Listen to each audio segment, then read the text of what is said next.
जय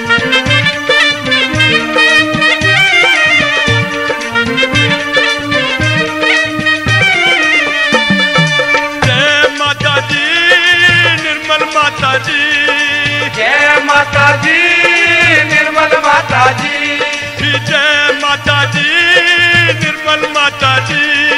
जय माता दी निर्मल माता जी। हो तेरी जय हो, तेरी जय हो, तेरी जय हो, तेरी जय हो, जय हो जय हो जय हो जय हो जय हो जय हो जी।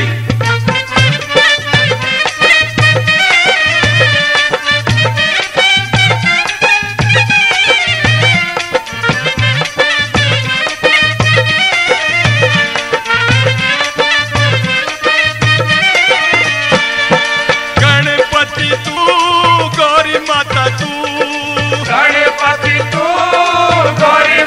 तू, मूलाधार विराजी माता तू, मूलाधार विराजी माता तू। हो तेरी जय हो, तेरी जय हो, तेरी जय हो, तेरी जय हो, जय हो जय हो जय हो जय हो जय हो जय हो जी।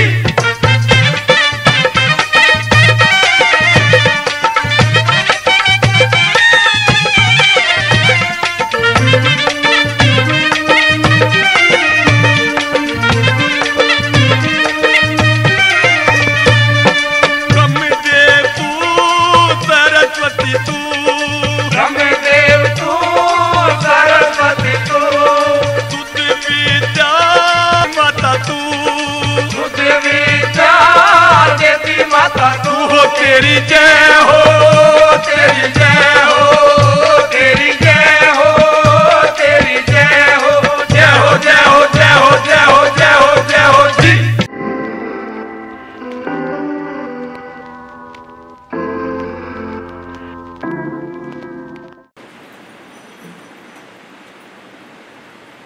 सर्वांना जय श्री माताजी।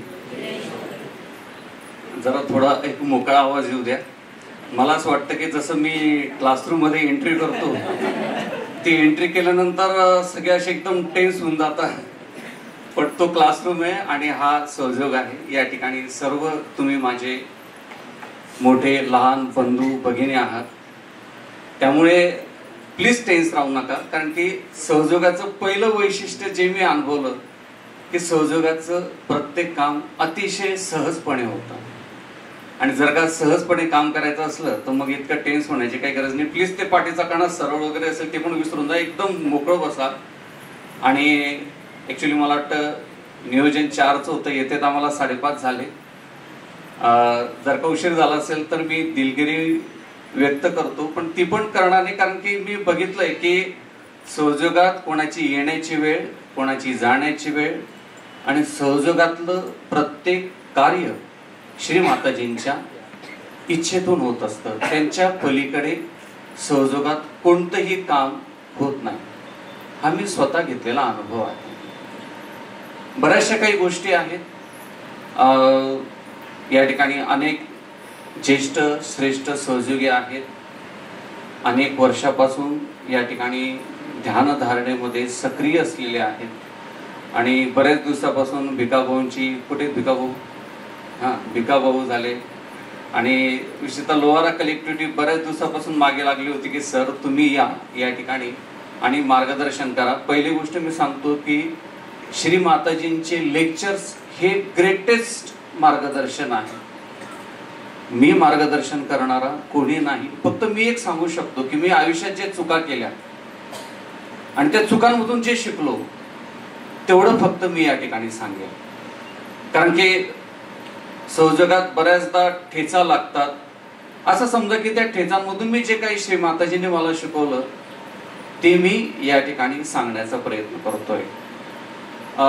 बाकी काय समजून घ्या, कार्यात असेल, नॉलेज किती असेल ते माझं मला माहिती, फक्त एक आहे की बाय प्रोफेशन मी एक शिक्षक आहे, आणि शिक्षकाला एक सवय असते की तो प्रत्येक गोष्ट तपासून बघतो आणि त्याच्यामध्ये खोल डीपवर जाण्याचा प्रयत्न करतो, आणि जितकं आपण डीपवर गेलो तेवढं बरंचसं आपल्याला ज्ञान आतून मिळतं।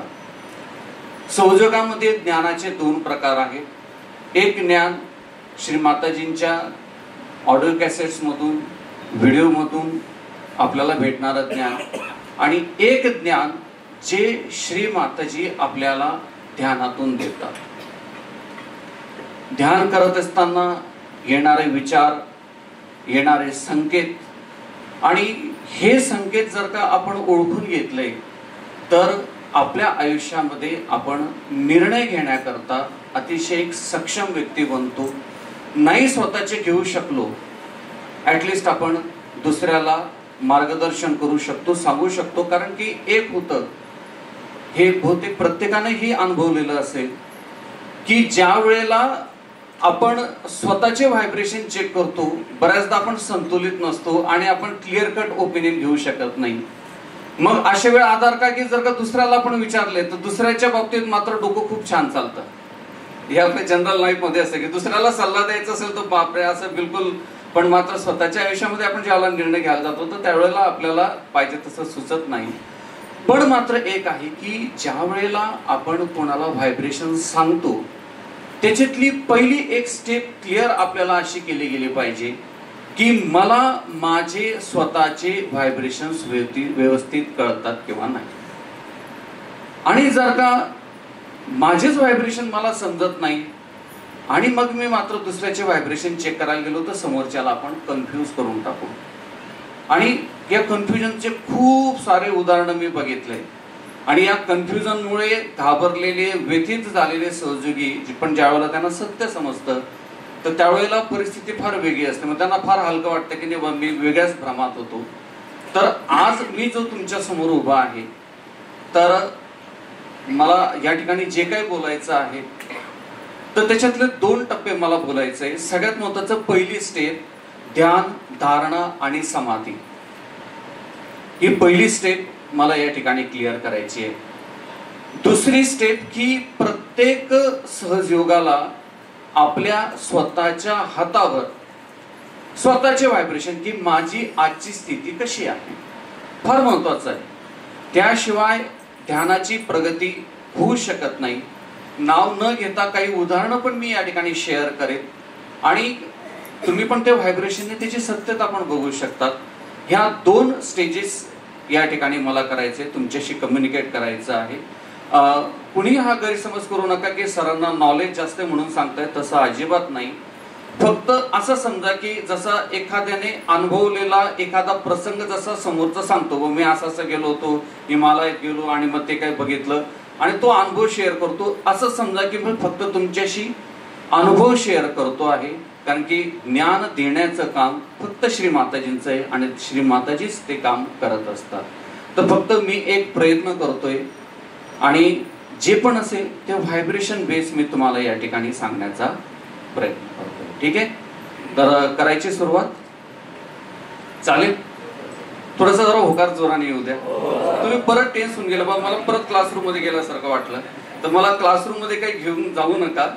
मला या ठिकाणी तुमच्याशी चर्चा करायची. बरं मी एक प्रश्न विचारतो बरं का. मला ज्या वेळेला म्हणजे लोहारा सेंटरच्या एकदा मी पूजेला आलेलो आहे फार अगोदर केव्हा तरी, आणि त्याच्या बऱ्याच दिवसानंतर आलो, मला असंही आठवत नव्हता. पण लोहारा सेंटरचं व्हायब्रेशन करता खूप नाव ऐकलं होतं. तर ज्यावेळेला मी जे पहिलं ध्यान घेतलं तर ध्यान घेताना मी 3 पॉइंट सांगितले की एक आपल्या हाताच्या सहस्रार जे इथं असतं, आणि दुसरं मी या ठिकाणी एक बिंदू घेतला होता. आणि हे ध्यान करत असताना मला पहिल्यांदा चौथा बिंदू जाणवला, तो कुंडलिनीवरती, पाठीवरती. तर ही अनुभूती कोणाकोणाला आली बरं का, मला फक्त जाणून घ्यायचंय. 1 2 चौथा जो पॉइंट होता एक मोकळेपणा, मी काय लगेच मग कसा आला होता काय आला होता असं पुढचा प्रश्न विचारणार नाही, मोकळं बरं का. तो मला चौथा पॉइंट या ठिकाणी जाणवला. आणि जर का असेल तर खरंच हे सेंटर खूप आशीर्वादित आहे की इतकं परमचैतन्य इतक्या वेगाने वाहत होतं. कारण की मला 4 पॉइंट या ठिकाणी जाणवले. मी त्रिकोणावरती ध्यान करायचो, आज मला चौकोन भेटला आणि तो चौकोन होता कुंडलिनी शक्तीवरचा, की या दोन्ही हातांवरचा, सहस्रारावरचा त्रिकोण, आणि चौथा होता कुंडलिनी शक्तीवरचा. की खरंच इतकं आशीर्वादित सेंटर असेल तर निश्चितपणे आज आपण जी काही चक्रांवरती चर्चा करू आणि त्याच्यावरती जर का प्रत्येकाने मेहनत घेतली तर निश्चितपणे आपल्या समस्या सुटतील. कारण की मी बऱ्याचदा अनुभवलं असं आहे की सर्व काही आहे, कार्य करतो, सहयोगाला मानतो, श्री माताजींबद्दल श्रद्धा आहे, पण आयुष्यातले काही प्रश्न माझे सुटलेच नाही. तर बऱ्याचदा असं लक्षात येतं की एवढं सर्व काम करत असताना की स्वतःच्या चक्रांबद्दलची जी अनुभूती आहे, स्वतःच्या चक्रांबद्दलची जी जाणीव आहे, तर ती जाणीव मात्र कुठेतरी राहून गेली. मला ते चॉक भेटेल.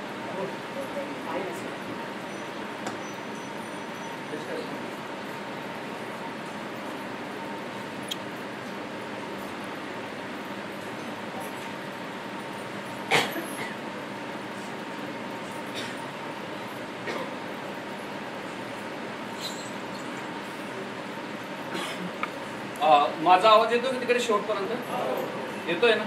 हा, ते टीचर असल्याचा आहे फायदा, आवाज दूरपर्यंत पोहोचतो.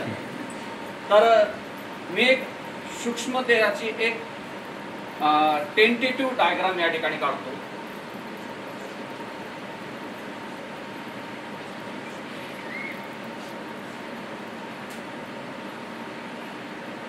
ज्यावेळेला जागृती द्यायची असते त्यावेळेला माझ्याकडे चार्ट्स वगैरे काही नसतात, पण मोठ्या मॉबमध्ये ज्यावेळेला विद्यार्थी असतात मी बऱ्याचदा अशा डायग्रामचा थोडासा एक आधार घेत असतो. ही एक आपली सुषुम्ना नाडी आणि पोचूया आपण मूलाधाराकडे. आता त्यानंतर एक आहे आपली डावी नाडी, सेम पॅरलल याच मूलाधारापासून सुरू होते. थोडं मोकळं बोलतो. मध्य मूलाधार, ज्या वेळेला आपण जमिनीवर बसलो, जमिनीपासून 4 बोटांचा अंतर जर का मागून हात ठेवला तर त्या ठिकाणी हे आपलं मूलाधार येतं. त्यानंतर त्याच्या पॅरलल बिलकुल 2 ते 3 बोट बाजूला, आणि बघा या प्रत्येक चक्राची आपण अनुभूती घेणार आहोत. या ठिकाणी आपलं डावं मूलाधार या ठिकाणी येतं. त्याच्यानंतर परत 2 बोट बाजूला या ठिकाणी आपलं उजवं मूलाधार येतं. आणि त्याच्यावरती जिथं आज मला तो गार पॉइंट जाणवला, तर आपल्या त्रिकोणी अस्थिमध्ये असलेली आपली कुंडलिनी शक्ती. सगळ्यात महत्वाचं पॉइंट ज्याच्याबद्दल मला बरंच काही या ठिकाणी बोलायचं आहे, किंवा विशेषतः या जिल्ह्यातल्या दूरदूरपर्यंत मला याचे जे अनुभव मिळाले ते एक सांगतो की हे जे चक्र आहे याचं जे स्थान आहे ते कुंडलिनीच्या खाली आहे. म्हणजे आपल्याला कुंडलिनीची शक्ती या चक्राकरता खाली न्यावी लागते, अदरवाईज आपल्याला ही कुंडलिनी शक्ती कुठपर्यंत न्यावी लागते, वर तिथे ऑटोमॅटिक जाते. पण मूलाधार जर का आपल्याला स्वच्छ करायचं असेल तर आपल्याला ही कुंडलिनी शक्ती डाऊनवर्ड न्यावी लागते. आता या चक्राबद्दल सांगायचं झालं तर ह्या चक्राचा एक मेजर प्रॉब्लेम आहे, तो आहे हीट. मेजर प्रॉब्लेम आहे हीट. आणि सर्वात पहिले एक मिसकन्सेप्शन, एक गैरसमज मला असं दूर करावं वाटेल की जर का कोणी बोललं की तुमचं मूलाधार खराब आहे, आपण लगेच विचार करतो अरे तू माझ्या कॅरेक्टरवरती बोट ठेवू नको. लक्षात घ्या, मूलाधार आणि त्या व्यक्तीचं चरित्र याचा आहे जवळचा संबंध, पण प्रत्येक वेळी मूलाधार खराब असेल म्हणजे समोरच्या माणसाचं कॅरेक्टर खराब आहे असा मुळीच अर्थ घेऊ नका. तुम्ही जागरण केलं, पहिलं चक्र पकडतं मूलाधार. तुम्ही लक्षात घ्या, ओव्हरवर्क केला, आजारी पडले की सगळ्यात पहिले हे चक्र लागतं. आणि जर का ताप काढायचा असेल शरीरातला तर हे चक्र जर का क्लिअर झालं तर त्या ठिकाणी ताप सुद्धा निघून जातो. अनेक कंडिशन्स मध्ये या ठिकाणी आपल्याला हे चक्र त्या ठिकाणी गरम लागतं. पण गरम जर का लागत असेल तर त्याला कशा पद्धतीने क्लिअर करता येईल त्याच्या संदर्भात थोडं मला बोलायचं आहे. आता डावं मूलाधार, मध्य मूलाधार आणि उजवं मूलाधार. एक आहे उजवं मूलाधार. आता माझ्या मते या उजव्या मूलाधाराची जाणीव कशी कोणी केली आहे का नाही मला माहिती नाही, पण बऱ्याचदा जळगाव जिल्ह्यामध्ये ज्या भगिनींनी कंप्लेंट केली की मुलबाळ होत नाही, मुलबाळ होत नाही. सर्व मेडिकल रिपोर्ट नॉर्मल, सर्व काही नॉर्मल, पण मुलबाळ होत नाही. त्याचा मेजर फॅक्टर मी या ठिकाणी बघितला तर या ठिकाणी हे कार्तिकेय हे चक्र पकडलेलं असतं. हे चक्र ज्या स्त्रियांचं पकडलेलं असेल, बऱ्याचदा प्रॉब्लेम असा येतो की ऑल मेडिकल रिपोर्ट क्लिअर असल्यानंतर सुद्धा त्यांना मुलबाळ होत नाही. बिकेज मेन्शन आमची चर्चा पण झाली रस्त्यामध्ये की आता बऱ्याचदा असं होतं की मुलींचं लग्न झालं आणि लगेच तिने गुड न्यूज दिली असं होत नाही. 1-2 वर्षाचं वेटिंग होतं. याला मेजर कारण आहे जीन्सचा वापर, की बऱ्याचदा मुली जीन्सचा वापर करतात.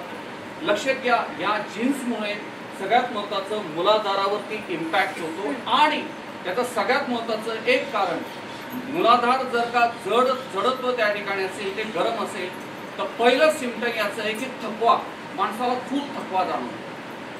आणि तुम्हाला एक अनुभव आला असेल की जर का मीठ पाणी केलं की सगळ्यात पहिला इफेक्ट काय होतो की थकवा निघून जातो. समजून घ्या, आता असं वाटतं की बस खाली पडलं तर मी झोपून जाईल, आणि एक मीठ पाणी करा, ऑल क्लिअर, थकवा काय होतं. काय मीठ पाण्यामध्ये सगळ्यात पहिली क्रिया होते, मुलाधारातली जी उष्णता असेल ते ऊर्ध्वभागा म्हणजे पायाच्या बाजूने फटक्यात मीठ पाण्यात सोडली जाते.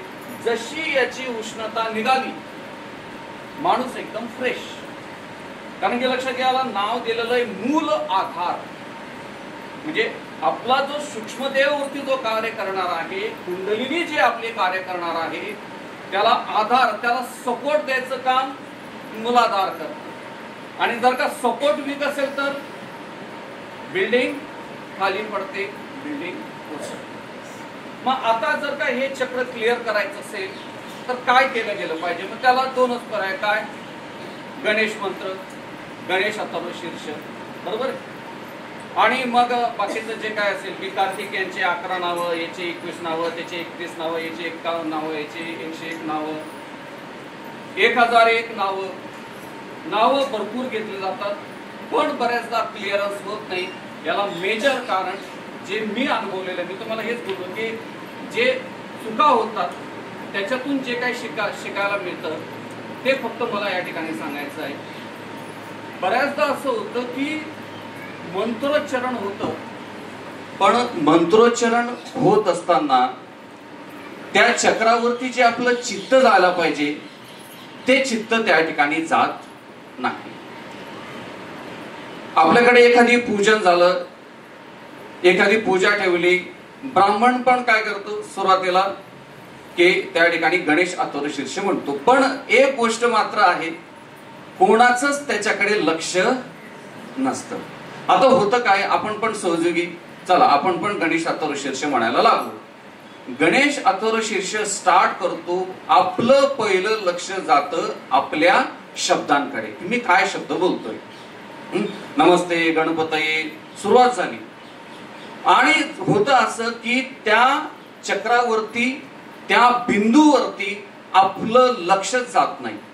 आणि लक्षात घ्या, रोज असं बऱ्याचदा असं म्हटलं जातं की बाबा मला अनुभव की मी मीठ पाण्यात बसली, मग काय केलं, सर्वात पहिले मी गणेश अथर्व शीर्ष म्हटलं, बरं व्हेरी गुड. मग दुसरं काय केलं, हनुमान चालीसा म्हटली, बरं.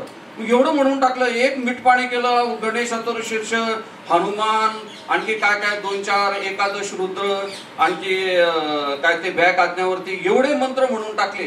क्लिअरन्स शून्य, स्थितीमध्ये शून्य बदल.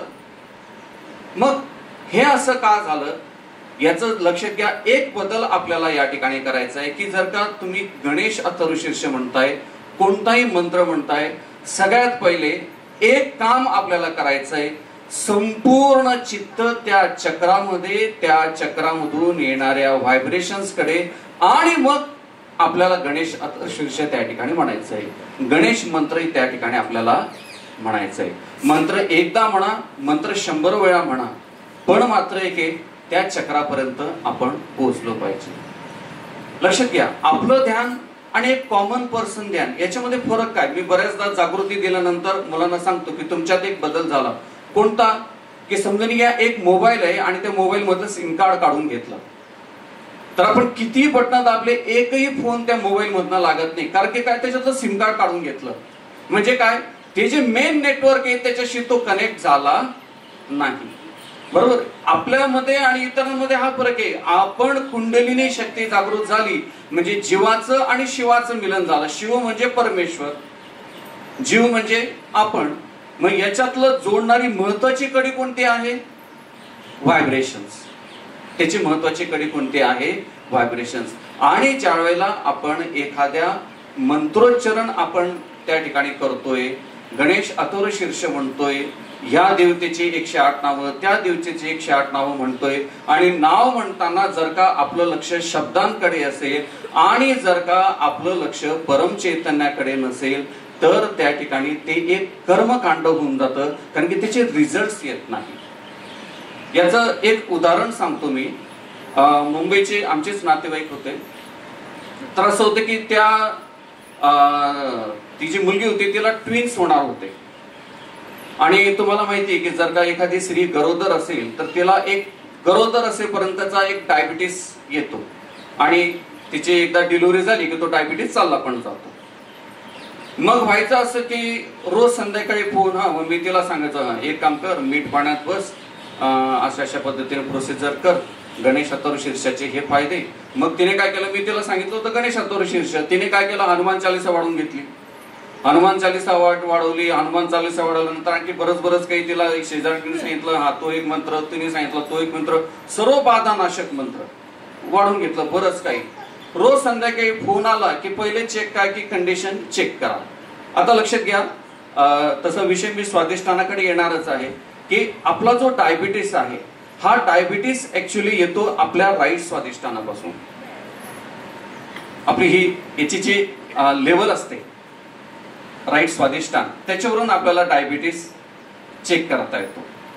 मग मी चेक करायचो, सांगायचो, हिच्यात फरक नाही. 1 दिवस झाला, 2 दिवस झाला, बरोबर 7:30-8 वाजता फोन यायचा. असं केलं. मग शेवटी मी तिला कंटाळून विचारलं, म्हटलं, आणि तिच्या लक्षात घ्या डायबिटीस लेवल होती 450, म्हणजे ते मांडीतून इंजेक्शन घ्यावं लागतं ना, 450ची लेवल, म्हणजे ते 500च्या पुढे गेलं तर मी ऐकलंय की माणूस कोमामध्ये जातो. लेवलच कमी होणार. म्हटलं असं तर व्हायला नाही पाहिजे, असं काय होतंय. मग तिला म्हटलं एक काम कर की तू काय करते मला नक्की सांग. म्हणे तुम्ही मला एक सांगितलं गणेश अथर्व शीर्ष, मला आणखी एक येतं काय, हनुमान चालीसा, बरं आणखी 2-4 मंत्र आहेत तर ते मी घेते म्हणे. मग आता तिला मी फक्त एकच प्रश्न विचारला की म्हटलं हे सर्व करत असताना तू हे सर्व का करते. म्हणे मग बाधा गेल्या पाहिजेत ना. लक्षात घ्या, बऱ्याचशा सहयोगांना एक भ्रम असतो की मला खूप बाधा आहे. ज्या व्यक्तीची कुंडलिनी शक्ती जागृत आहे आणि इथं चित्त गेलं आणि तो जर का संतुलनात आला, त्याला कोणतीच बाधा शिवू शकत नाही. पहिले माझं ठाम एकच म्हणणं आहे, सहयोगांनी पहिले हे विसरा की मला बाधा आहे. ज्या दिवशी ही बाधा निघून जाईल ना, सगळ्या बाधा ऑटोमॅटिक चालल्या जातील. हा एक मेजर प्रॉब्लेम. बऱ्याच जणांना वाटतं मला बाधा आहे. मग काय, मग मी हनुमान चालीसा तर एकदम भारी आहे, गणेश अथर्व शीर्ष भारी, काय करा म्हणा, 1दा 2दा 10दा, आणि मनामध्ये जर का भीती ठेवली तर बाधा नावाचं एक भूत असतं जे तुम्हाला कधीच सोडणार नाही. मग तिला म्हटलं एक काम कर. मी तिला वेगळ्या पद्धती, एक वेगळी पद्धत मी या ठिकाणी सांगितली, आणि त्याच्यानंतर ह्या पद्धतीने अनेकांना फायदे झाले. कशी ती, तर मी तिला एक सांगितलं की म्हटलं एक काम कर, तू गणेश अथर्व शीर्ष म्हणते ना, तर ऍक्च्युली मूलाधारावरती आपला लेफ्ट हँड, कारण की जे मला या ठिकाणी सांगायचंय की मूलाधारावरती आणि कुंडलिनीवरती जे आपण ध्यान करतो ते आपण लेफ्ट हँडने करतो, माहिती असेल तुम्हाला, कारण की हा इच्छाशक्तीचा हात आहे. आणि त्याच्यावरची जे चक्र आहेत स्वादिष्टानापासून, तर त्याला आपण आपला कार्यशक्ती म्हणजे आपला राईट हँड वापरत असतो. पण मला माहिती होतं की त्याला मूलाधाराची जाणीव काय क्लिअर होणार नाही, कारण की बरेचसे काहींचे सहयोगी थोडेसे फॅशनेबल असतात. ज्यावेळेला गरज वगैरे संकट असले तर त्यावेळेला ते करतात, नंतर सोडून देतात. मग तिला मी एक सांगितलं की म्हटलं एक काम कर की आपल्या हाताचे 5ही बोट या गुरुत्व मध्यावरती ठेव, म्हणजे या सहस्राराच्या पॉइंटवर. ह्या 5 बोटांचं एक वैशिष्ट्य आहे बंधू भगिनींनो, ज्या मिनिटाला आपण हे 5 बोट या गुरुत्व मध्यावर ठेवले, आपले 7ही चक्र कितीही पकडलेले असू दे ते उघडलेच पाहिजे, ते उघडतात. हे हाताचे 5 बोट एकत्र करा आणि या गुरुत्व मध्यावरती ठेवा. त्या मिनिटाला व्हायब्रेशन सुरू होतात. आणि मी तिला सांगितलं की एक काम कर की हा हात सहस्रारावरती ठेव, मीठ पाण्यात बस आणि मीठ पाण्यात बसल्यानंतर गणेश अथर्वशीर्ष म्हणायला सुरुवात कर. फक्त वॉर्निंग एकच दिली, गणेश अथर्व शीर्ष म्हणत असताना व्हायब्रेशनचा फ्लो, त्याची जी जाणीव आहे ती सुटायला नको. गणेश अथर्व शीर्ष म्हण, पण जाणीव कंटिन्यू राहिली पाहिजे. मग ती केव्हा राहील? हातावरती. मग असा हात ठेव, हात दुखायला लागला, हात थोडा वेळ खाली आण, परत घे. आणि सांगतो, तिने 3 दिवस ती प्रक्रिया केली. 3 दिवस प्रक्रिया केल्यानंतर 4थ्या दिवशी ज्यावेळेला डायबिटीस चेक केले, सुरुवातीला होता 450, ज्यावेळेला सेकंड टाइम तो डायबिटीस चेक केला, तिची शुगर लेवल होतो फक्त 130. फक्त किती दिवसामध्ये? 3 दिवसामध्ये डायबिटीस गायब. प्रक्रिया तीच, मंत्र तेच. म्हणून या ठिकाणी मी जो उभा आहे या ठिकाणी, फार मला मोठा बुद्धिवाद करायचा नाहीये. जे अनुभवातून शिकलो ते तुमच्या सोबत शेअर करतो. निदान या सांगण्याने कोणाचं काही भलं होऊ शकेल. तुम्ही नाहीच कोणाला झालं तर इतर कोणाला मार्गदर्शन करू शकाल. माझं पहिलं एक म्हणणं आहे, जे पण मंत्र म्हणा, सगळ्यात महत्वाचं सहयोगातील व्हायब्रेशनची साथ सुटायला नको. व्हायब्रेशनवरती चित्त नसेल आणि मंत्र म्हणत असाल तर त्याचा इफेक्ट हा 0 आहे.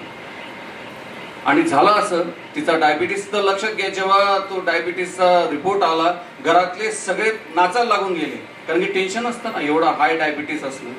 फक्त किती दिवसात झालं? 3 दिवसात. फक्त ही एकच प्रक्रिया या ठिकाणी केली गेली होती. दुसरं एक आहे कार्तिकेय चक्र, जे मिडल पासून थोडं राईटला या ठिकाणी येतं.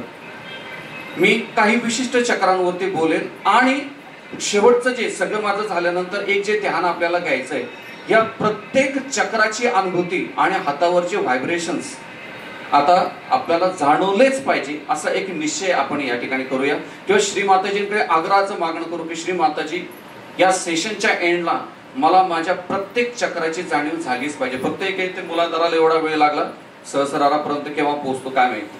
रात्री 12 वाजले तर चालतील ना? अनलिमिटेड आहे. बरं, ठीक आहे, बघूया, प्रयत्न करूया. दादा थोडस पुढे येऊन गेलं तर बरं होईल, म्हणजे मला बोलताना ते टेन्शन येणार नाही. आता माईक प्रत्येकाला पकडू नाही शकत नाही, आवाज मला जरा मोठा काढावा लागतो. बरं, ठीक आहे. त्यानंतर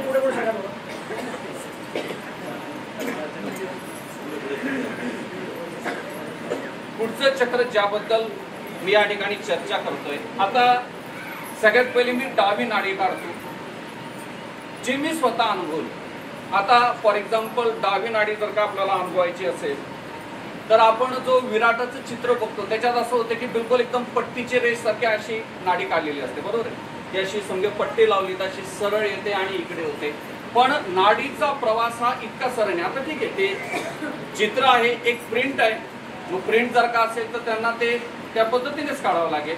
पण ऍक्च्युली जी आपली नाडी जाते, जर का आता अनुभव करायला गेलं तर बघा, ही नाडी या पद्धतीने आली, थोडी टर्न झाली, हा इकडे लेफ्ट हार्टकडनं आली, इकडे विशुद्धीकडे गेली, इकडे गेली, मागच्या बाजूला इकडे घुसली आणि मागच्या बाजूने टर्न मारून ती या ठिकाणी उजव्या कानाच्या वरती आली.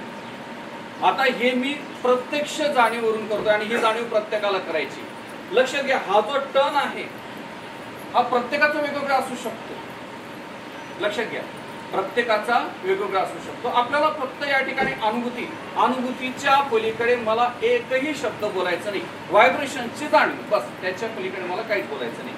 लक्षात घ्या, ही नाडी येते, या ठिकाणी थोडी परत टर्न मारते, टर्न मारून लेफ्ट हार्टला घेतल्यानंतर विशुद्धीच्या मार्गाने ही इकडच्या बाजूला टर्न मारते. पुढचं चक्र ज्याबद्दल मला बोलायचं आहे ते आहे स्वादिष्टान चक्र. उजवी नाडी कुठून सुरू होते बरं का? इथून सुरू होते ना? हा, लक्षात घ्या, ती सुरू होते, इथून सुरू होते, ती पण अशीच टर्न मारते, अशी येते आणि या नाड्या जिथं मागच्या बाजूला एकत्र येतात तिथं ट्रॅफिक जाम करतात, कारण तिथं सिग्नल लावलेलं नसतं, ट्रॅफिक पोलीस कोण नसते. बरं, त्या ट्रॅफिक जाम पर्यंत आपल्याला पोहोचायचं आहे. बर, आता या ठिकाणी मला बोलायचं आहे स्वादिष्टान चक्राबद्दल.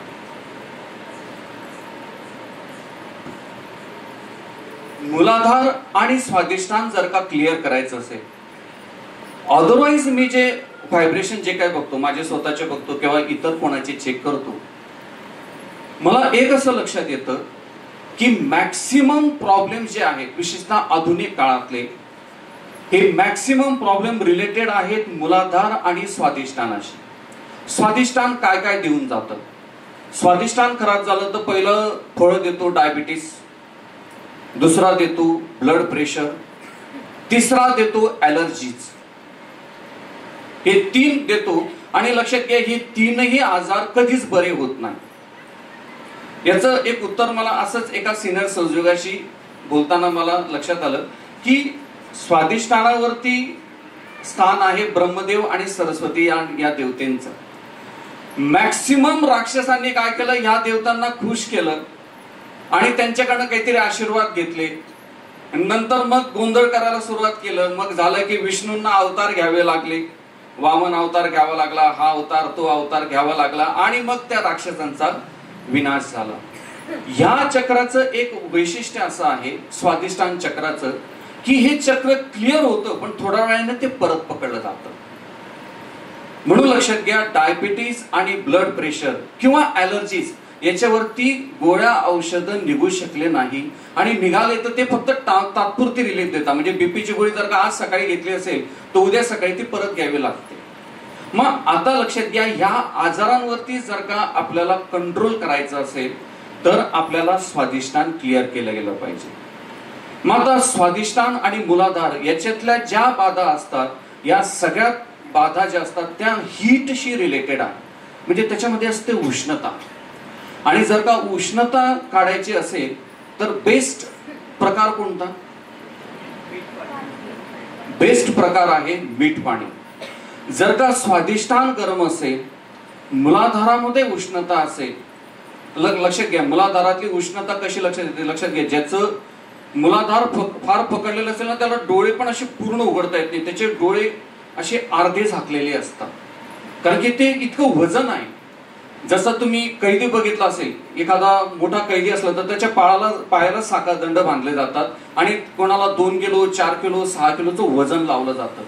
मूलाधारावरती जर का कॅच असेल तर तो व्यक्ती त्या गुन्हेगारासारखा आहे की तो चालायला जातो पण त्याच्या पायामध्ये ते साखळदंड आहे, त्याला चालता येत नाही. थोडं काम केलं की थकतो का? मूलाधार कॅरी करतो हीट, शरीर हीट झालं. तुम्ही बघितले कॉम्प्युटरमध्ये हीट वाढली, कॉम्प्युटर बंद पडतं. बरोबर. लक्षात घ्या, जे हुशार विद्यार्थी मेरिट स्कॉलरचे आहेत त्यांचे 2 चक्र फार स्ट्रॉंग असतात. पहिलं आहे मूलाधार, दुसरं स्वादिष्टान. आणि मूलाधार क्लिअर असले की त्यांचं बॅक आज्ञा पण क्लिअर असते. मूलाधार जास्त पकडलं गेलं असेल तर बऱ्याचदा आपण नावं पण विसरतो. ऐन वेळेला नाव आठवत नाही, काय नाव होतं विसरलो. मेजर प्रॉब्लेम काय, ही हीट आपल्याला जगू देत नाही. ज्या वेळेला हे स्वादिष्टानातली हीट निघते आणि त्यानंतरचा जो आनंद आहे, तो जो प्रफुल्लित आनंद आहे, तो आनंद आपल्याला मिळतो. विशेषतः ज्या वेळेला कोणी जर का माझ्याकडे गायडन्स मागितलं, व्हायब्रेशनने जर का त्याचे चक्र चेक केले आणि जर का असं लक्षात आलं की त्याच्यामध्ये हीट वाढलेली आहे, मेजर प्रॉब्लेम मूलाधार आणि स्वादिष्टानात आहे, मी त्याला सगळ्यात पहिले सांगतो की बाबा तू ध्यान बंद कर आणि मीठ पाण्याला सुरुवात कर. कारण की जर एवढी उष्णता असेल ध्यान लागूच शकत नाही. कसं काय लागेल? कारण की त्याला ध्यान करायचं म्हणजे काय करावं लागेल, इथली उष्णता उचलून त्याला कुठे न्यावं लागेल, सहस्रारामध्ये, आणि सहस्रारातून तिला बाहेर फेकावे लागेल. मग त्याच्यापेक्षा एक शॉर्टकट आहे. बरोबर आहे. जसं चोपड्याहून आम्हाला जळगाव जायचं असेल, धरणगाव मार्गे जाता येतं, ईदगाव मार्गे जाता येतं, आणि भोकरचा रस्ता असेल तर सगळ्यात सोपा, तिथून गेलं तर 40 मिनिटांमध्ये भोकर मार्गे जळगाव येतं. याच्यातली उष्णता काढायची असेल त्याला सगळ्यात बेस्ट पर्याय कोणता, तर मीठ पाणी. या दोन्ही चक्रांमधली मेजर मला याच्याबद्दलच बोलायचं, बाकीचं तर तुम्हाला सगळं माहिती. नाभी चक्र असेल तर हा प्रॉब्लेम काय, गृहलक्ष्मी, राजलक्ष्मी वगैरे, ते तर श्रीमाता माझ्यापेक्षा तुम्ही सिनियर सहयोग घ्या, काय बरंच काही ऐकलेलं असेल. फक्त एक सल्ला मी देईल की जर का याच्यामध्ये मेजर प्रॉब्लेम असेल, शिफ्ट व्हा मीठ पाण्यावरती. आणि मीठ पाण्यामध्ये गेल्यानंतर या ठिकाणी ऍक्च्युली मीठ पाणी म्हणजे काय, एक ऑस्मॉसिस प्रोसेस आहे. जसं आपण घरामध्ये आरो मशीन बनवलेलं असतं, त्याच्यामध्ये कार्बन रॉड असतो, माहिती ना. गणेशाचं दुसरं नाव कार्बन आहे. कार्बन सायन्स स्टुडंट असतील, मध्ये सी असतो आणि चारी बाजूला H असतात, म्हणजे CH4. ते त्याचं बेसिक तत्व झालं, कारण की कार्बनला 4 एलिमेंट जॉईन होण्याकरता 4 कड्या असतात. या मूलाधाराला पण या 4 कड्या आहेत. म्हणूनच आपण ते जास्वंदाचं फूल देतो, कारण की त्याला किती 5 पाकळ्या असतात. ऍक्च्युली 4 आणि एक आणखी 5वी असते, पण ठीक आहे, मला त्या एवढं डिटेल त्याच्यात जायचं नाही. त्याचा रंग पण लाल असतो, म्हणून आपण जास्वंदाचं फूल देतो, हे तर तुम्हाला माहिती. पण लक्षात घ्या, याच्यातलं हीट जर का काढायची असेल तर सगळ्यात मोठा आधार आहे मीठ पाण्याचा. मीठ पाण्यातून ही उष्णता आपल्याला काढता येते. आता मीठ पाण्यामध्ये तर रिव्हर्स ऑस्मोसिस, म्हणजे समजून घ्या तुम्ही मीठ टाकलं मीठ पाण्यामध्ये, आणि या मीठ पाण्याबद्दलही मला थोडासा एक सल्ला द्यायचा आहे की वाटीभर मीठ घेऊ नका. या कलियुगामध्ये एवढंस वाटीभर मीठ कोणालाच पुरणार नाही. जर सहयोगामध्ये मीठ पाणी करायचं असेल तर ताटलीभर मीठ घ्या. आणखी एक काम करा की तगारीमध्ये ते मीठ टाकलं तर त्याला एक वितळू द्या त्याला, कारण की ते जोपर्यंत वितळणार नाही, ते जर का वितळलं तर त्या पाण्याची घनता जास्त होणार, आणि ती घनता जास्त झाली तर ती काय करेल, आपल्या शरीरामध्ये जे जडत्व आहे, जडत्वाला मी दुसरं फक्त एक नाव देतो, आपल्या शरीरातली उष्णता, ही उष्णता ते काय करेल, जोराने ओढायला सुरुवात करेल. कोणत्या दिशेने मीठ पाणी करायला लागलं की ती प्रोसिजर कुठून सुरू झाली, खालच्या बाजूला डाऊनवर्ड. बरोबर आहे. ध्यानामध्ये ती प्रोसिजर कशी आहे, अपवर्ड. मीठ पाण्यामध्ये काय आहे, डाऊनवर्ड. बरोबर आहे. मग डाऊनवर्ड खालच्या दिशेने जर का ही प्रक्रिया होत असेल, मग याला एक सोपा पर्याय आहे की आपला उजवा हात सहस्रारावरती ठेवा. आणि जर का आता आपण एक प्रयत्न करूया, मूलाधारावरचं ध्यान करायचंय. ध्यान करताना 3ही पॉइंट आपल्याला पकडायचे, म्हणजे पकडायचेच आहेत. बरोबर आहे. जर का ते पॉइंट सापडत असतील तर एक काम करा की बसल्यानंतर आपला हात बॅक साइडला मूलाधारावरती ठेवा. आपल्या हाताचा हा जो भाग आहे हा त्या ठिकाणी लेफ्ट मूलाधारावरती, निर्मल गणेशवरती, मिडल पार्ट मध्य गणेशावरती, आणि आपला बोटाचा हा जो भाग आहे तो त्या ठिकाणी कार्तिकेयकडे, आणि त्याला हलकासा प्रेस करा. आणि चित्त जे असेल ते मूलाधारावरती द्या, आणि मूलाधारामध्ये गेल्यानंतर त्याला घट्यासारखं गोल गोल फिरवा, गोल फिरवा त्याला. जसं जसं ते फिरत जाईल, म्हणजे जसं आपण समजून घ्या बसलेली माती असेल, टाकी धुवायला गेलो आणि आपण काय केलं, आता तिला घासायला सुरुवात केली, काय होतं, त्याच्यामध्ये जी काही उष्णता, जी काही घाण असेल ती वर निघायला सुरुवात होते, आणि ती जशी आली ती पायाच्या मार्गाने पटापट पटापट मीठ पाण्याकडे जायला सुरुवात करते. बरोबर आहे. आता लक्षात घ्या, हे जर का हे चित्त देऊन केलं, आणि एक काम करा की आपला जो पाय आहे हा पाय असा थोडा थोडा हलवत राहा, कारण की ते मीठ विरघळलं पाहिजे. ते विरघळलं नाही तर उपयोग शून्य आहे, कारण की मीठ विरघळल्यानंतर जेव्हा त्याची घनता खूप जास्त होईल, ती घनता किती वाढली पाहिजे त्या पाण्याची. मग आपण समजून घ्या, राख टाकली तर फरक पडेल का, माती टाकली तर होईल का, नाही, मीठ टाकल्यावरच रिझल्ट येतो. याला कारण असं आहे की ते मीठ विरघळतं, त्या पाण्याची घनता वाढते. पाण्याची घनता वाढली की त्याचं एकच काम की इथलं जे जडत आहे ते ओढून घ्या. त्याने ओढायला सुरुवात केली खालच्या बाजूला. मग काय ओढलं त्याने, उष्णता ओढायला सुरुवात केली, जडत्व ओढायला सुरुवात केली, त्याच्यातला बाधा ओढायला सुरुवात केली. मग आता एक आहे की एकदम ज्या वेळेला ते मीठ पाण्यात मूलाधारातून निघायला लागतं, फार भारी वाटतं एकदम. मीठ पाण्यात बसलं, एकदम भारी, वा वा, काय सुख, काय आनंद, वा वा वा, एकदम हीट निघायला लागली. हीट मेजर निघते, लक्षात घ्या, या पायाच्या टाचेतून, आणि दुसरी निघते या बोटातून. पण तिकडे चित्त द्यायची आपल्याला गरज नाही. चित्त कुठे आहे, सहस्रारावरती, नाहीतर कुठे आहे, मूलाधारावरती. आणि नसेल एवढं टेन्शन घ्यायचं, स्ट्रेट वे हात असा ठेवा. हात या करता की आपलं डोक्यावरती निघणारे जे व्हायब्रेशन्स आहेत त्याची जाणीव सुटायला नको. ज्या मिनिटाला ती जाणीव सुटली, समजायचं की कर्मकांड सुरू झालं. आपण मीठ पाण्यात बसलोय, आपण मीठ पाणी करत नाही, आपण ध्यानाला बसलोय, आपण ध्यान करत नाही. ज्या मिनिटाला चित्त आपलं व्हायब्रेशन्स वरती आहे, त्या मिनिटाला आपण श्री माताजींशी कनेक्टेड आहोत, त्या मिनिटाला आपलं ध्यान सुरू आहे, अदरवाईज तर नुसतं टाइमपास आहे. बरोबर आहे. आणि लक्षात घ्या, इतक्या मनापासून जे मीठ पाणी करतील, लक्षात येईल काही मिनिटामध्ये किती मीठ टाका सर्व गायब होऊन जातं. लिटरली मीठ गायब होतं. मग आता एकदम भारी वाटायला लागलं, एकदम छान वाटायला लागलं.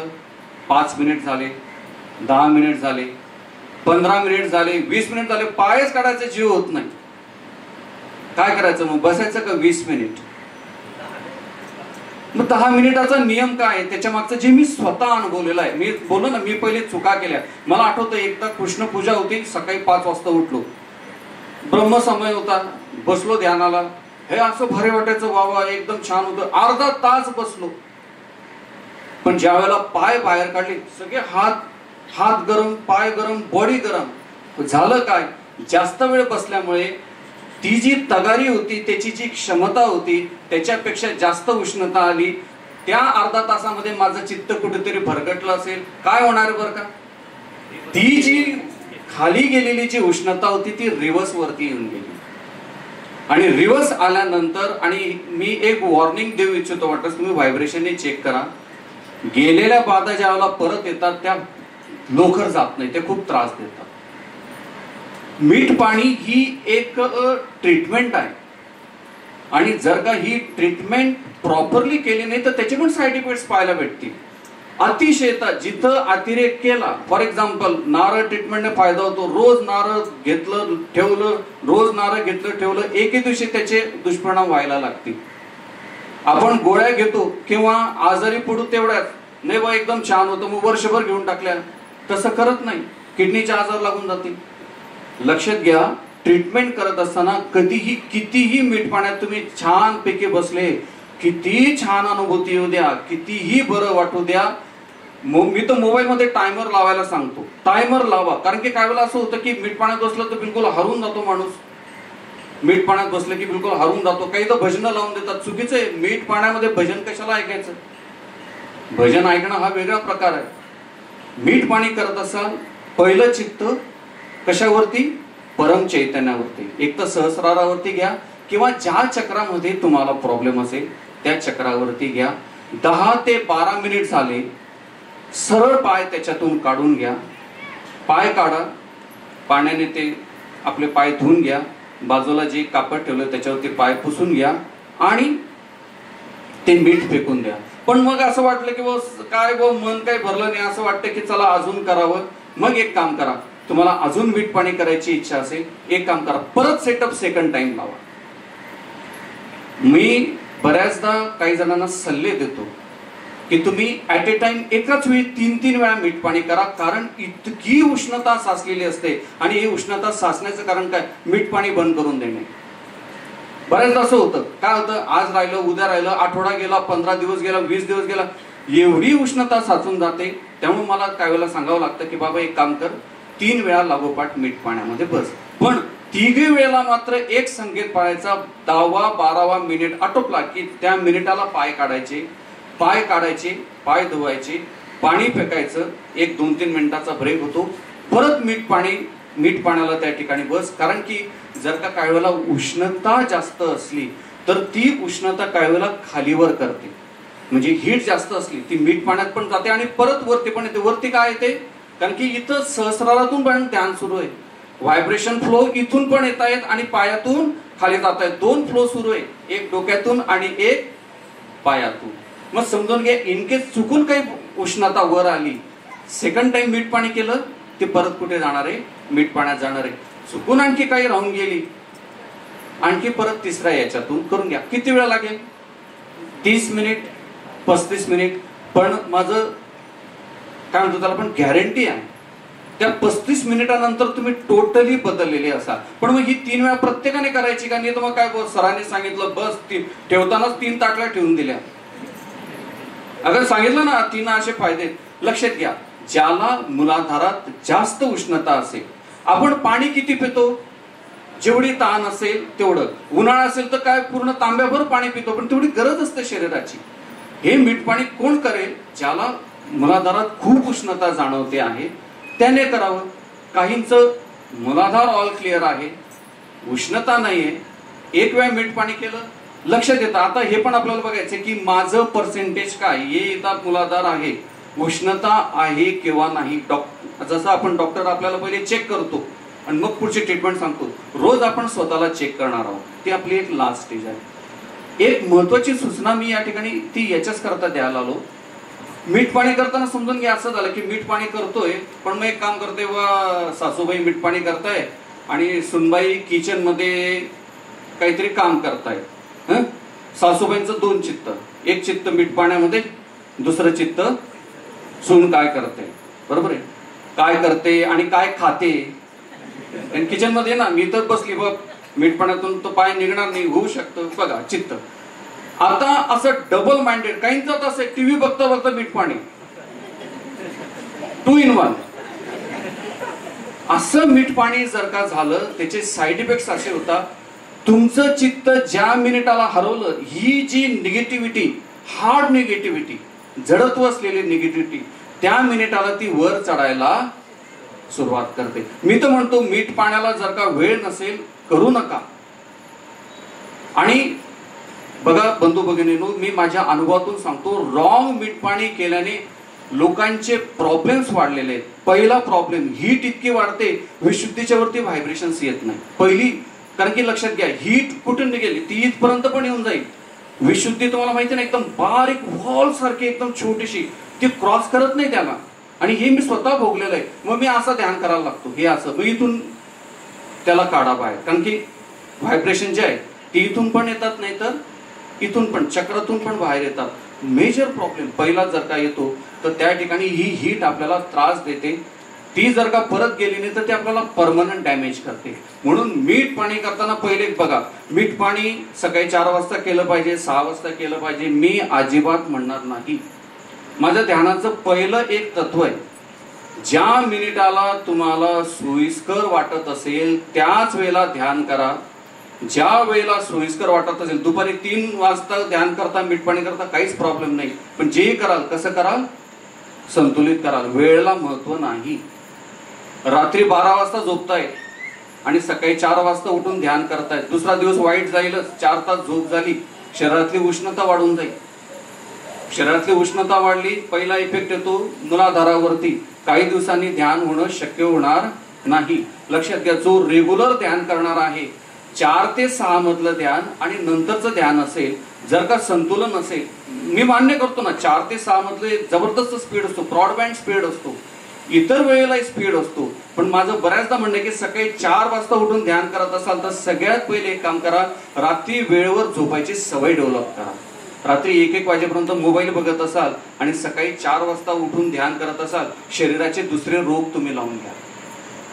म्हणून एक काम करा, 4 वाजता ध्यान, कारण की ते प्रोटोकॉल ना, ते कर्मकांड की नाही, 4चं ध्यान जो करतो तोच सहयोगी.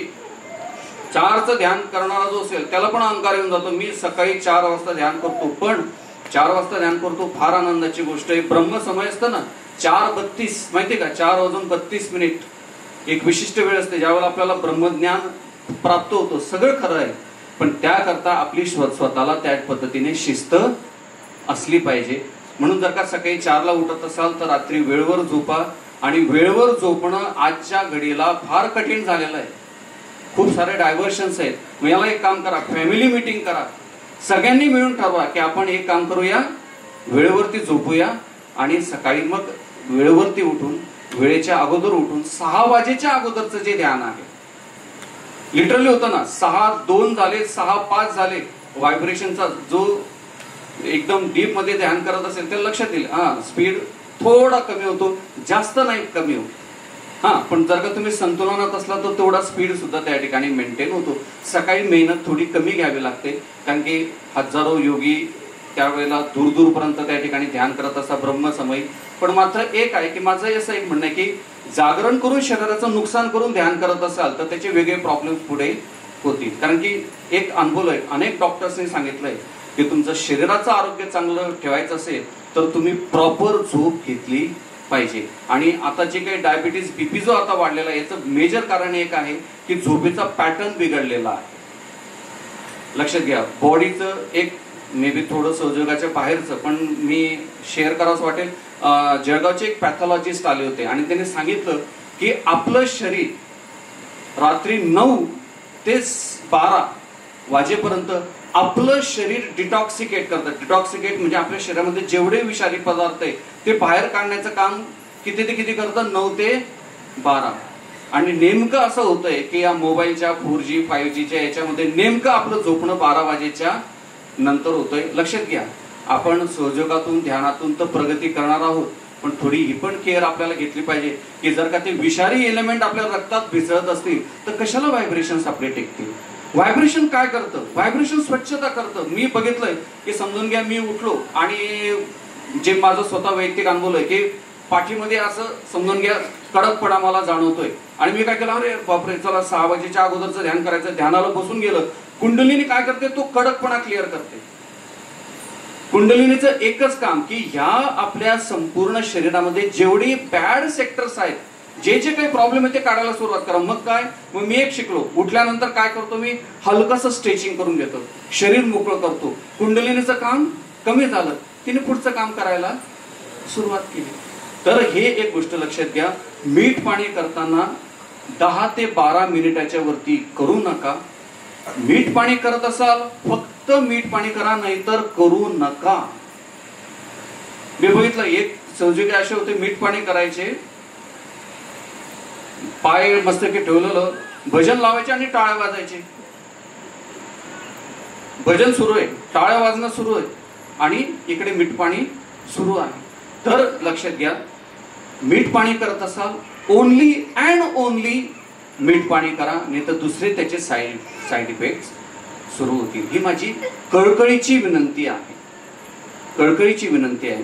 आणि ज्यांना या ठिकाणी जास्त जडत्व असेल तर मग त्या ठिकाणी मीठ पाणी जे असेल लागोपाठ 1 वेळा 2 वेळा 3 वेळा केलं. मला वाटल्यास सांगा की काय फरक जाणवला. Every person will be happy.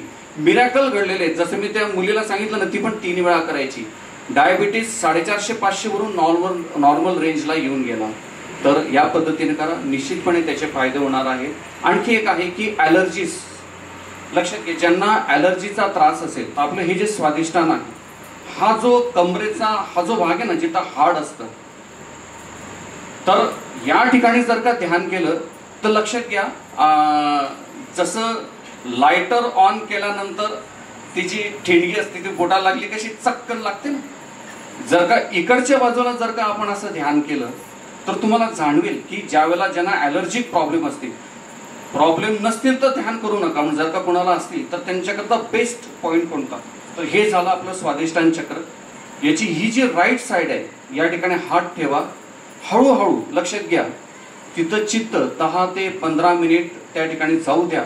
हळूहळू तुम्हाला जाणवेल की इथून ती हीट निघायला सुरुवात होईल आणि जे ॲलर्जीचे जे प्रॉब्लेम असतात ते बिलकुल या ठिकाणी चिटकलेले असतात, ते हळूहळू हळूहळू या ठिकाणी क्लिअर होतात. इव्हन लक्षात घ्या, HIV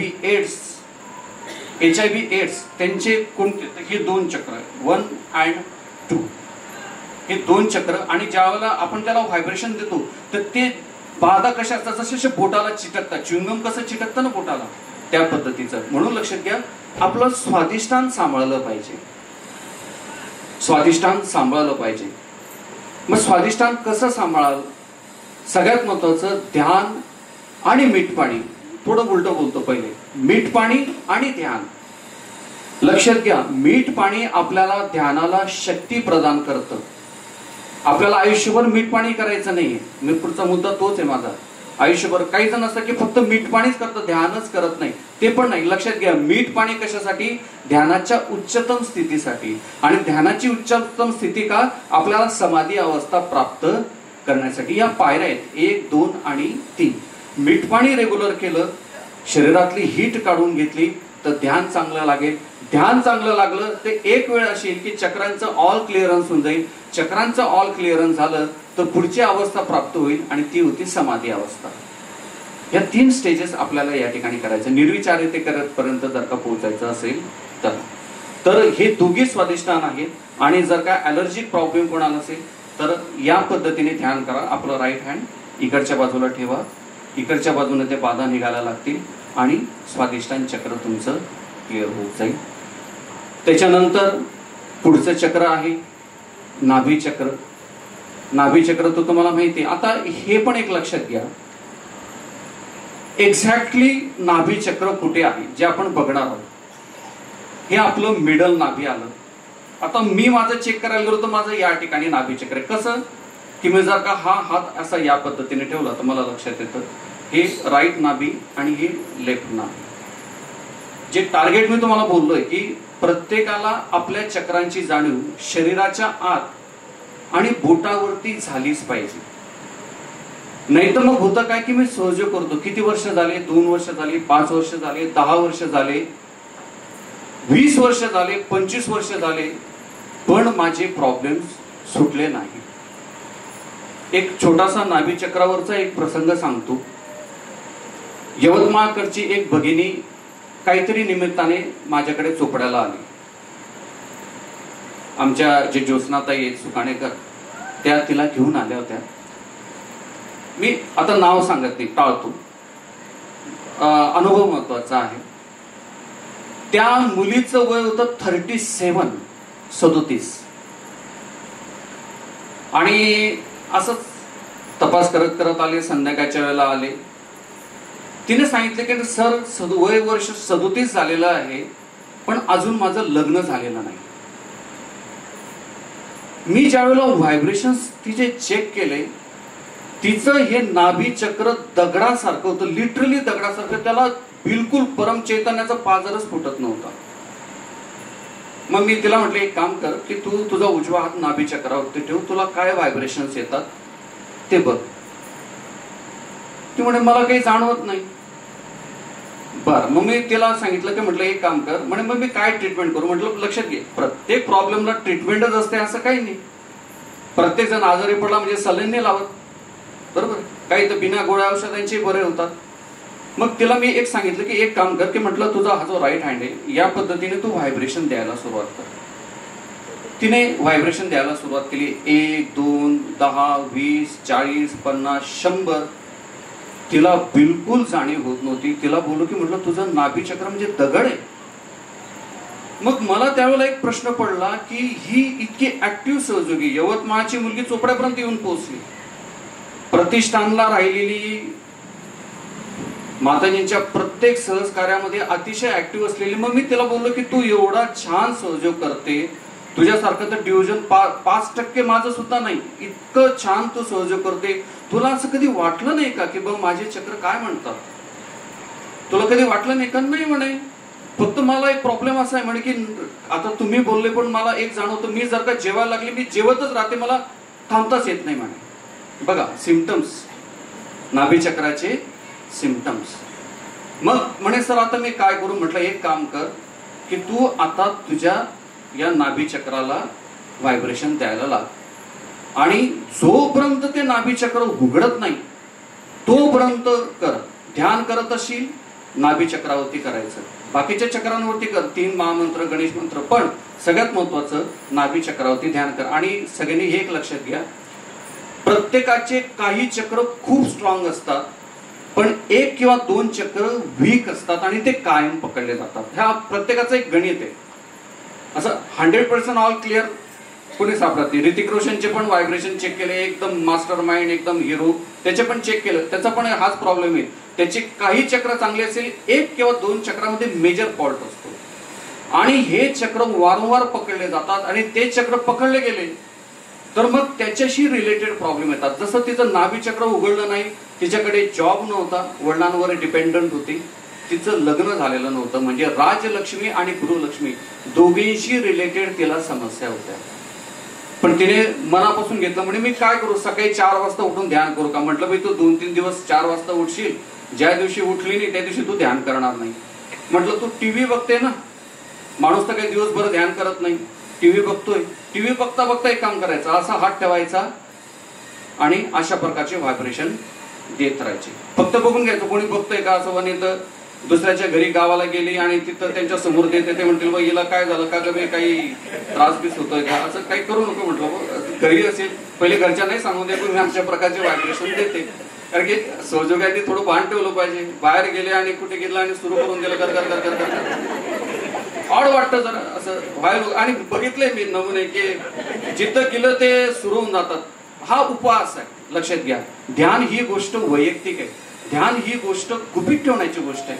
ती फक्त आपल्यापुरती मर्यादित राहिली पाहिजे. आणि ध्यान सार्वजनिक बनतं ज्यावेळेला आपण कलेक्टिव्ह बनतो, पण त्यावेळेला आपल्या सोबती सर्व सहयोगी असतात. आपण कोणती ऍक्टिव्हिटी केली तिथं प्रॉब्लेम नाही, पण अनोळखी माणसाकडे गेले तर आणि असं काही प्रकार केले तर मग थोडंसं वेगळं होतं. ध्यानाची एक वेळ ठरवा आणि जे काय असेल ते त्या वेळेत करा. म्हटलं बघ, जर का तू टीव्ही बघते असा हात ठेव, म्हणे मंत्र किती वेळा म्हणू? म्हटलं 3 वेळा म्हण, 4 वेळा म्हण, 5 वेळा म्हण, पण 1000 वेळा म्हणू नको. कारण की मग कसं 1000 वेळा म्हटलं तर एकदम देव पोषून जातील. लक्षात घ्या, घरात आई आहे आणि तिचं लहान पोरग आहे. त्याने सकाळी उठला, गुड मॉर्निंग मम्मी म्हटलं, आईला वाटेल गुड मॉर्निंग बेटा. दुसऱ्यांदा म्हटलं आई गुड मॉर्निंग, आई म्हणेल हो ठीक आहे. तिसऱ्यांदा म्हटलं, आणि जर का तो 1000 वेळा जर का तिला आई आई आई आई करेल तर आई म्हणेल बाबा तू जरा बाहेर खेळायला जा, बॅट बॉल घे आणि थोडस खेळून बाहेर ये. असं मला वैयक्तिकरित्या वाटतं. त्यामुळे मंत्रोच्चारण या ठिकाणी म्हटलं श्रद्धेने गृहलक्ष्मींना, श्रद्धेने राजलक्ष्मींना वंदन कर. लक्ष्मीचे जे गुण आहेत ते माग, हात ठेव. लक्षात घ्या, 1 महिन्यानंतर तिला हलकीशी जाणीव सुरू झाली. बघा किती मोठी पकड असेल. 2 महिन्यानंतर तिला व्हायब्रेशन यायला लागले. त्याच्यानंतर पुढे तिने मेहनत तशीच कंटिन्यू ठेवली. 3 महिन्यानंतर तिच्या लग्नाची बातमी आली.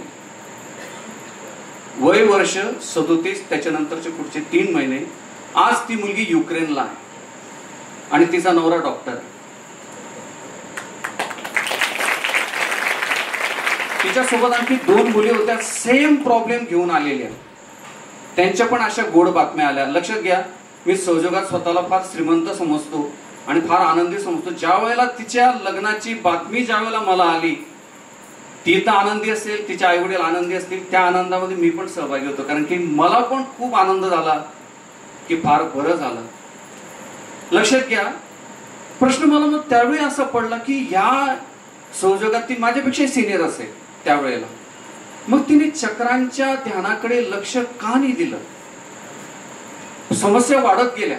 जर का नाभी क्लिअर नाही झालं असतं तर आजीवन अवैवाहिक राहिली असती. नाभी उघडल्याशिवाय ह्या समस्या दूर होणार नाही. म्हणून या ठिकाणी प्रत्येक सहयोगी बंधू भगिनींना एक विनंती आहे, सहयोग करायचा निश्चितपणे, पण स्वतःचं आत्मपरीक्षण, स्वतःच्या चक्रांचं क्लिअरन्स ते जर का केलं तर आपल्या समस्या सुटतील. आपण जर का एक चांगले बनलो तर आपल्याकडे बघून लोक यायला सुरुवात होतील. त्यामुळे एक आहे की चक्रांच्या क्लिअरन्सकडे फार व्यवस्थित लक्ष द्या. त्यानंतर येतं हृदय चक्र. हृदय चक्राचं आहे, लक्षात घ्या. आता पित्तर पाटा लागेल, बरोबर आहे ना? तर राईट हार्ट सर्व पितृ अमावस्या द बेस्ट डे आहे. राईट हार्ट वरती ध्यान करा. अनेकांना त्या समस्या असतात, विशेषतः घरातला मोठा मुलगा वगैरे जर का असेल, मोठी मुलगी असेल, म्हणजे सगळ्यांमध्ये मोठी असेल तर बऱ्याचदा पितृदोष असतात. राईट हार्ट वरती ध्यान करा. त्यानंतर विशुद्धी, सगळ्यात किचकट चक्र, पण माझ्या मते विशुद्धी जे जर का उघडायचं असेल तर सगळ्यात महत्वाचं बॉडी जी हीट आहे ती हीट क्लिअर करून घ्या.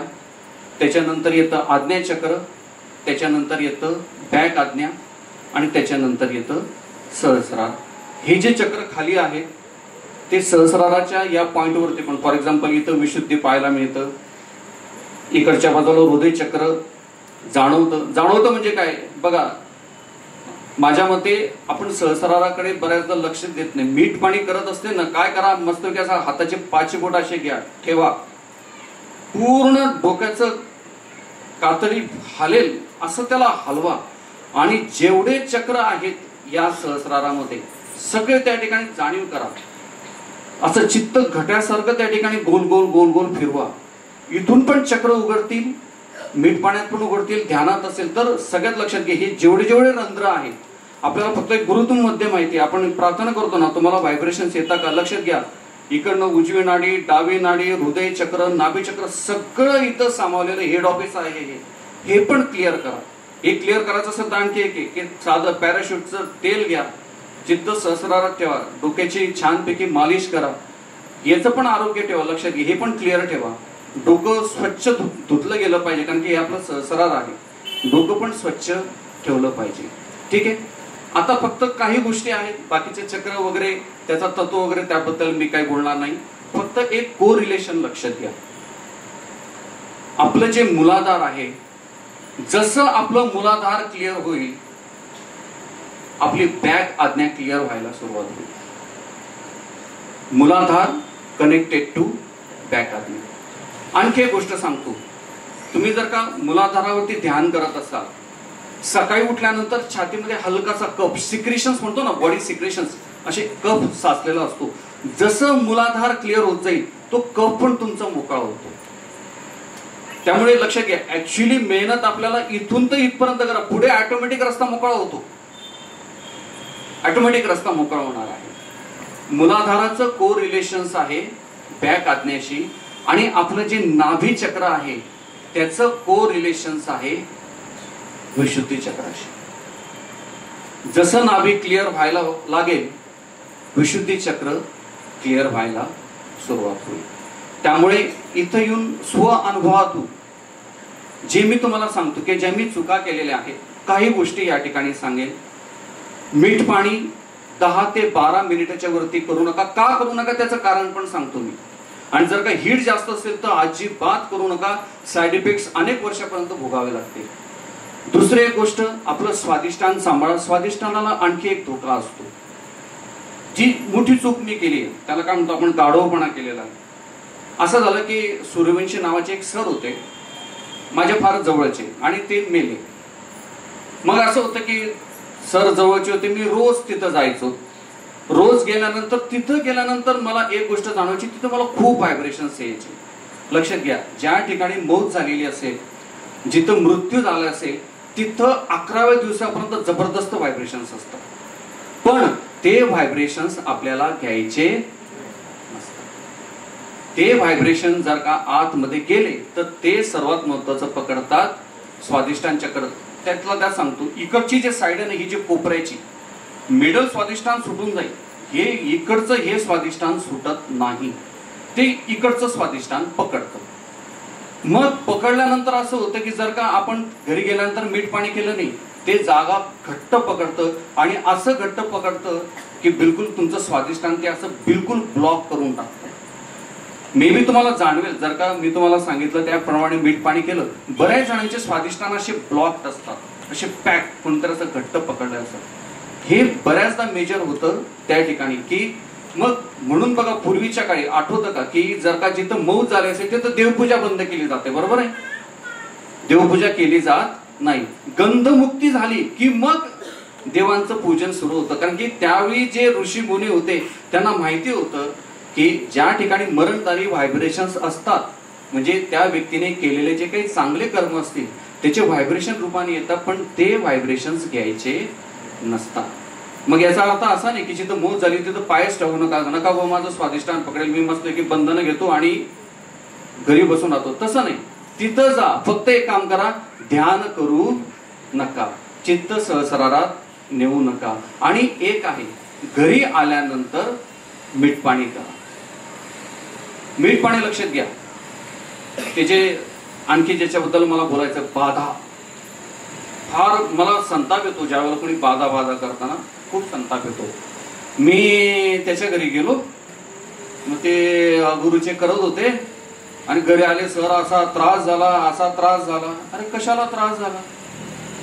लक्षात घ्या, अगुरूचं कोण करतं? मला एक घर दाखवून द्या, प्रत्येक घरामध्ये एक फोटो आहे, प्रत्येक घरामध्ये एक एक फोटो. मग काय कराल तुम्ही? लोकांच्या घरी जाणं बंद कराल. एक चहावाला आहे, बरोबर आहे, चहावाला आहे, तो समजून घ्या त्याच्या घरी कोणाचा तरी फोटो आहे, तो अगरबत्ती करतोय. हे बघा, ज्या मिनिटाला तुम्ही आणखी एक अनुभव घ्या, तुम्ही एखाद्या व्यक्तीकडे जेवण केलं, तुम्हाला माहित नाही की तो कोणत्या गुरुचं करतो, त्या गुरुचा फोटो मधल्या घरात आहे, आणि तुम्ही जेवण करून घ्या. आता तुम्हाला काहीच होणार नाही, पण तुम्ही मध्ये गेले आणि ज्या मिनिटाला तुम्ही फोटो बघितला, अरे हा फोटो आहे, हा तर अगुरूचा फोटो आहे, त्या मिनिटाला तुम्हाला नाभी चक्रावरती भवसागरावरती प्रेशर जाणवायला लागेल. लक्षात घ्या, ध्यान आपल्याला रोज करावं लागतं. रोज का? जसं आपण घर रोज झाडतो. रोज का झाडावं लागतं? तुम्ही आज धुवून टाकलं घर म्हणजे मला 8 दिवस झाडावं लागणार नाही असं होणार आहे का? नाही. दरवाजातून, खिडकीतून, इकडनं तिकडनं धूळ येणार म्हणजे येणारच आहे. आपल्याला घर रोज क्लिअर करावं लागणार आहे. तसं ध्यान मीठपाणी क्लिअर करायचं. तुम्हाला अगुरूचे टेन्शन वाटतं ना, घरी या आणि असा हात फिरून द्या. 7व्या गोल फिरवताय तुम्ही, 7व्या राऊंडला सगळ्या बाधा निघून जाते. नाही झालं तर ध्यान करा, मीठपाणी करा. बऱ्याचदा असं होतं, संयोगांचं ध्यान हे व्हायब्रेशन्स वरती नाही, बाधेवरती व्हायला लागतं. मी त्याच्याकडे गेलो, माझं हे पकडलं गेलं, त्याच्याकडे गेलो, त्याचा आज्ञा लागलं, याच्याकडे गेलो, नाभी लागलं. अरे बाबा, आपण ध्यान याच्याकरता करत नाही. संयोगाकडे गेल्यानंतर व्हायब्रेशन वाढतातच. मी आणखी एक वेळा सांगेन, प्रत्येक व्यक्तीचे काही चक्र स्ट्रॉंग असतात, काही चक्र वीक असतात. म्हणून हे एक लक्षात घ्या. गेलो आणि त्याचं ते चक्र लागलं, चक्र लागणं शक्यच नाही. तुम्ही हृदयापासून त्याची गळा भेट घ्या, त्याच्याशी बोला, प्रेमाचे 2 शब्द बोला, तुमचे व्हायब्रेशन वाढलेले असतील. हा, पण तुम्ही ते जर का करायला लागलं, मग हा आहे ना, हा असं असं करतो, हा आहे ना दारू पितो म्हणून त्याचं स्वादिष्टान होतं, घरी गेल्यावरती तुम्हाला तुमचं स्वादिष्टान लागेल. हा काय आपण हिशोब मांडलेला नाही. हे घेतलं, ते घेतलं, याची बाधा, त्याची बाधा नाही. लक्षात घ्या, चित्त सहस्रारात ठेवा. प्रत्येक संयोगाला जसा असेल तसा त्याला ऍक्सेप्ट करा. प्रत्येक संयोगामध्ये काही प्लस पॉइंट आहे, प्रत्येकामध्ये काही मायनस पॉइंट आहे. कोणी भजनांमधला एक्सपर्ट आहे, कोणी कार्यामधला एक्सपर्ट आहे, थकत नाही, सकाळपासून संध्याकाळपर्यंत खूप कार्य करतो. कोणी बोलण्यामधला एक्सपर्ट आहे, बरोबर आहे. कोणी ध्यानाच्या गहनतेतला एक्सपर्ट आहे, कोणाला संयोग खूप छान सांगता येतो. प्रत्येकामध्ये जो प्लस पॉइंट आहे, फक्त त्या प्लस पॉइंट कडे बघा.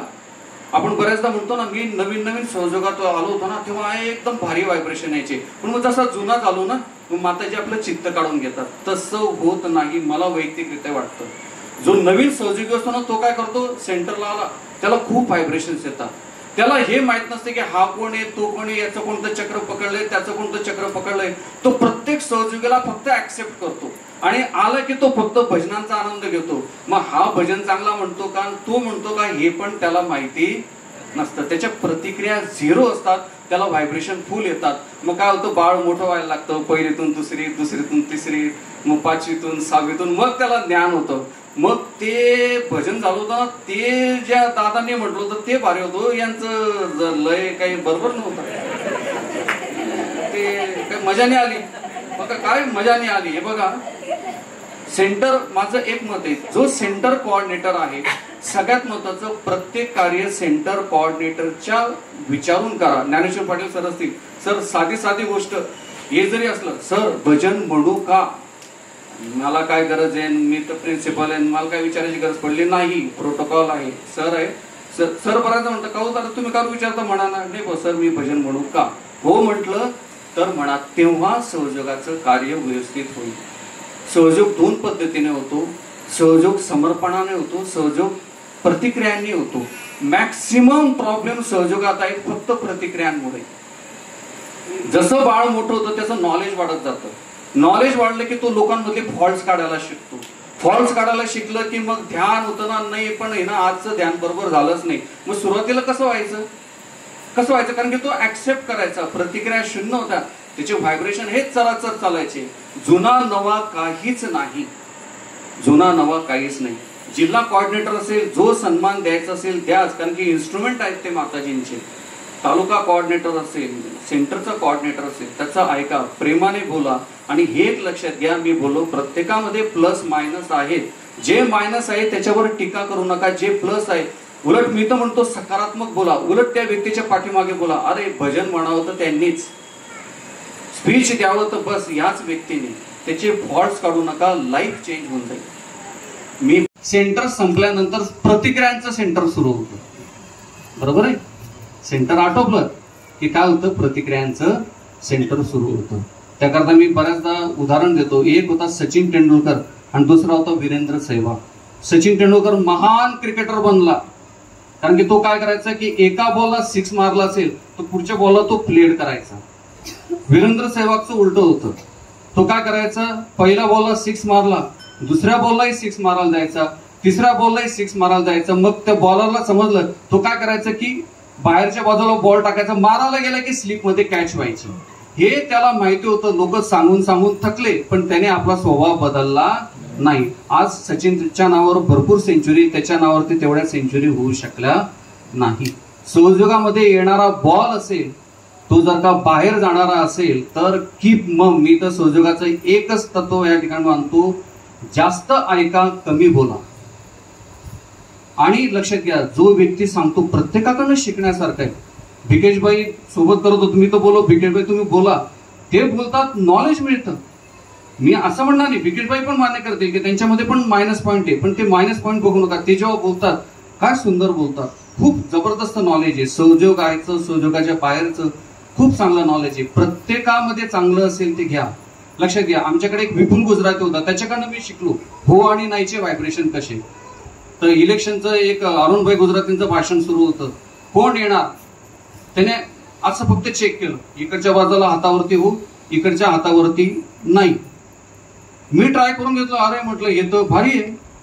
जो इलेक्शनचा रिझल्ट आला होता तो बरोबर निघाला, अरे येतं, करता येऊ शकतं. हे केव्हा शिकलो, दुसरा बोलत असताना मी ऐकलं. याला काय येतं, बऱ्याचदा चढाओढ लागते, ही पण मी बघितली. विशुद्धी पकडण्याचं मेजर कारण मला किती. आता आपल्याला राईट हँडने आपल्याला चक्रांना व्हायब्रेशन द्यायचे आहे. आपल्या चक्रांना व्हायब्रेशन द्यायचे कसे द्याल, क्लॉकवाईज. आणि माहितीये ना, एखाद्याला मागून व्हायब्रेशन देत असाल तर अँटी क्लॉकवाईज देता का, समोरून क्लॉकवाईज, मागच्या बाजूने ते ऑटोमॅटिकली अँटी क्लॉकवाईज होतात. त्यामुळे पाठीमागून देत असाल तर क्लॉकवाईज व्हायब्रेशन देऊ नका. कसे द्या, अँटी क्लॉकवाईज. समोरून देत असाल तर क्लॉकवाईज द्या. ठीक आहे. आता असा दूर हात ठेवून चित्त आपल्याला मूलाधारावरती ठेवायचं आहे. आणि मध्य, लेफ्ट आणि राईट डोळे बंद करायचे. आणखी एक होता, मीठपाणी कसं करावं का, डोळे उघडे ठेवून का डोळे बंद करून. मॅक्सिमम उत्तर हेच येतं, डोळे उघडे ठेवून. पण मी सांगतो, डोळे उघडे ठेवून मीठपाणी करणाऱ्यांचं ध्यान लागत नाही, प्रतिक्रिया होतात. डोळे बंद करून जर का निर्विचारिता येत असेल, बिनधास्तपणे डोळे बंद करून मीठपाणी करा. डोळे उघडे ठेवून मीठपाणी कोणी करावं की ज्याला कोळकचा त्रास असतो. माझं स्वतःचं, मी ज्या वेळेला मीठपाणी करायचो, डोळ्यातून घळघळ घळघळ पाणी यायचं, अक्षरशः बनियन ओला होऊन जायचा. अशी समस्या असेल तरच करा, कारण की ते डोळ्यातून त्या गरम बाधा निघतात.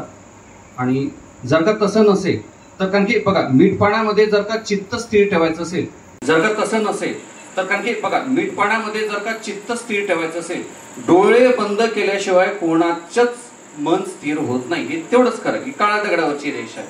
डोळे उघडे राहिले तर टीव्ही दिसेल, ते पोरग पळत पळत गेलं ते दिसेल, दिसणारच आहे. दिसलं की प्रतिक्रिया होईल. डोळे बंद करा, चित्त सहस्रारात ठेवा, कारण की आपल्याला मीठ पाण्यामध्ये निर्विचार व्हायचं आहे. त्यामुळे डोळे बंद करून मीठ पाणी केलं तरी चालेल, रिझल्ट चांगला भेटेल. आणि मी सांगतो म्हणून नाही, एक काम करा, काही मीठ पाणी डोळे उघडे ठेवून करा, काही मीठ पाणी डोळे बंद करून करा. जो रिझल्ट येईल तो बघा, त्याच्या पद्धतीने पुढचं कार्य तुम्ही करू शकता. ठीक आहे. बरं, मग आता एक काम करूया आपण, स्पीडली व्हायब्रेशन्स द्या. काउंट करू नका, फक्त स्पीडली व्हायब्रेशन्स द्या.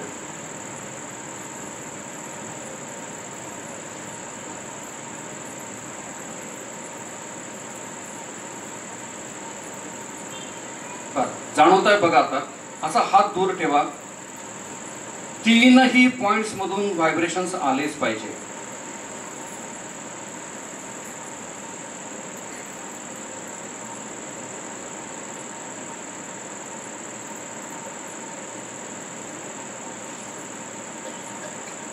वाढले, व्हायब्रेशन्स वाढले.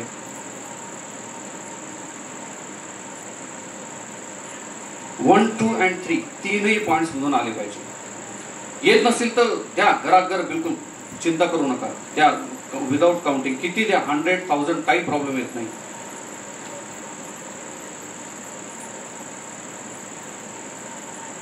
चला नेक्स्ट येऊया स्वादिष्टानावरती. स्वादिष्टान चक्र मिडलला द्या गोल व्हायब्रेशन्स. हात दूर करा. येत आहेत व्हायब्रेशन्स, येत आहे बघा.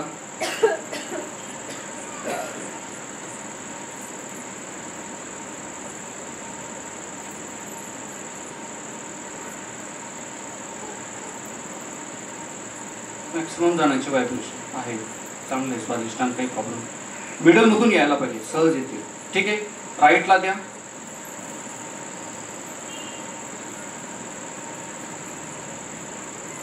त्यावेळेला आपली ती ॲलर्जिक सर्दी असते ना, त्यावेळेला हे फार जोरात लागतं. राईट स्वादिष्टान. लेफ्ट स्वादिष्टान. दूर हात करून बघा. हे बघा स्वादिष्टान कुठे आहे बघा, माझ्याकडे बघून घ्या. हे आहे स्वादिष्टान. बरेच जण नाभीला व्हायब्रेशन देत आहेत. हे आहे आपलं स्वादिष्टान. आता नाभी चक्र, मिडल,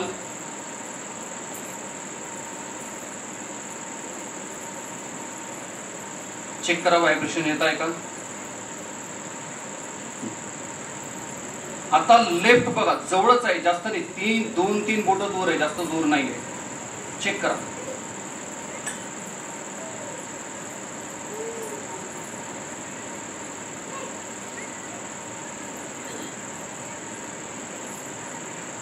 चला राईट कडे या, द्या गोल व्हायब्रेशन्स द्या. चेक करा येत आहे का. हा, येत नसतील तर द्या, भरपूर द्या व्हायब्रेशन्स. आणि एक बिलकुल जसं आईकडे आपण हक्काने मागतो, श्री माताजी 21चे 21 चक्र मला जाणीव करून द्या. आणि श्री माताजींना अशा प्रार्थना खूप आवडतात. येत आहेत. ओके, भवसागर आपण स्किप करूया. मिडल, मध्य हृदय चक्र. हा, हे बघा मध्य हृदय चक्र कुठे, स्पॉट चुकतोय तुमचा मिडलला. एक काम करा, चेक करा, जिथून व्हायब्रेशन्स आले तिथं.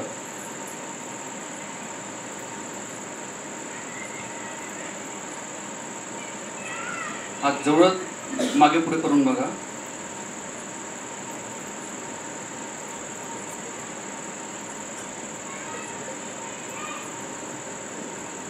आता त्याच्यापासून 5 बोटांच्या अंतरावरती लेफ्ट आणि राईट आहे.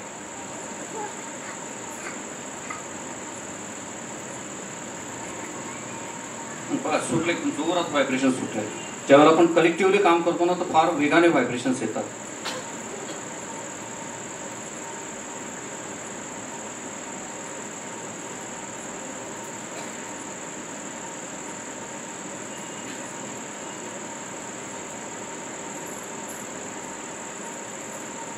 त्यानंतर या आता विशुद्धीकडे.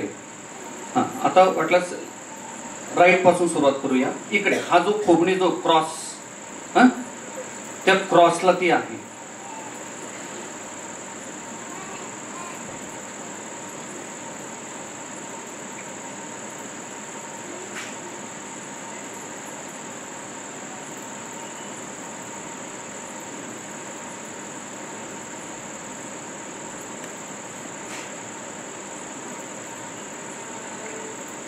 लेफ्ट या, लेफ्ट.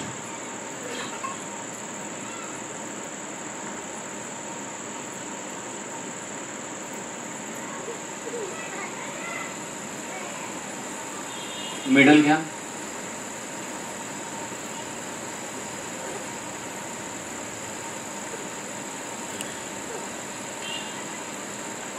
आज्ञा चक्र.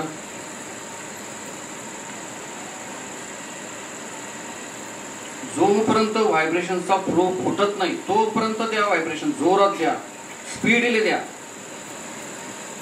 गाडी 3रा 4थ्या 5व्या गिअरला असं समजा, फुल स्विंगने द्या.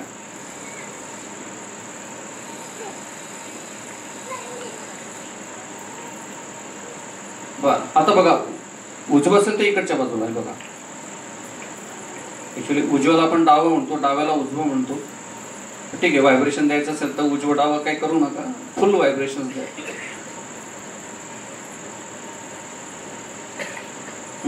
येत असेल तर लगेच स्टॉप व्हा, लगेच राईट कडे.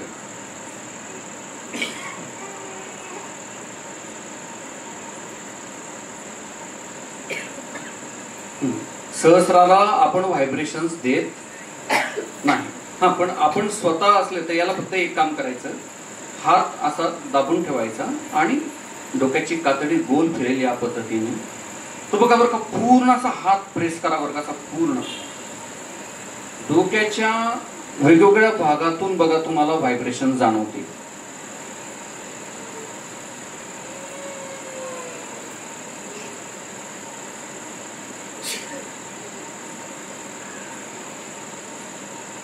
वेगवेगळ्या पॉइंट्स मधनं व्हायब्रेशन येते.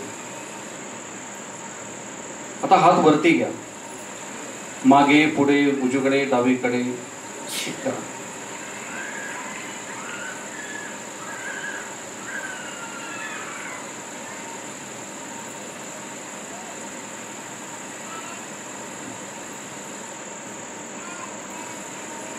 आता दोघे हात समोर घ्या आणि आता आपल्याला आपले हात घासायचे आहेत आणि झटकायचे. फॉलो करा मग.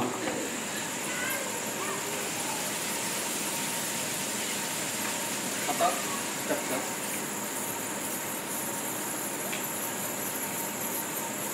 आता हा जो अंगठा आहे हा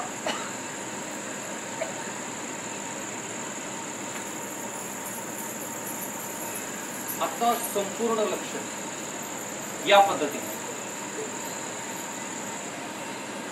आता बोटाच्या अग्रभागाकडे लक्ष द्या. प्रत्येक चक्राची जाणीव व्हायला पाहिजे. याच्यातले काही चक्रांमधून गरम व्हायब्रेशन, काही मधून थंड व्हायब्रेशन. एकदम चित्त लावून बिलकुल आर पार चित्त जाऊ द्या बोटाच्या. ही तुमची आजच्या चक्रांची स्थिती आहे.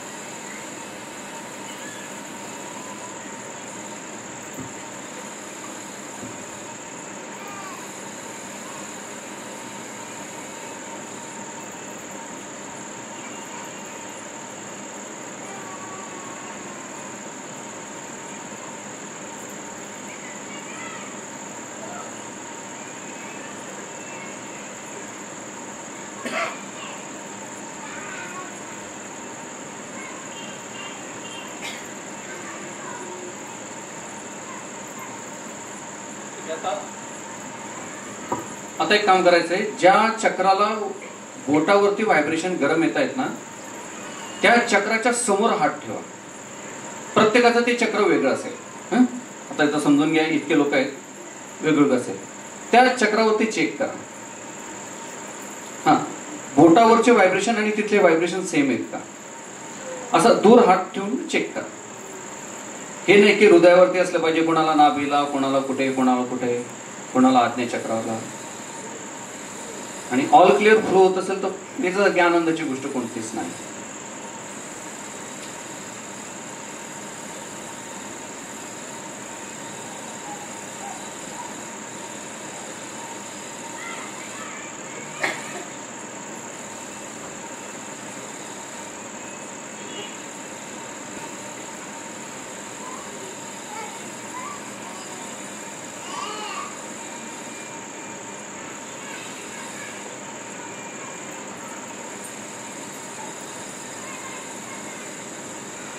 प्रत्येक बोटावरती की माझी आजची स्थिती का, ह्या मोमेंटला माझी स्थिती कोणती. नसेल जाणीव होत, परत हात घासून झटकून घ्या.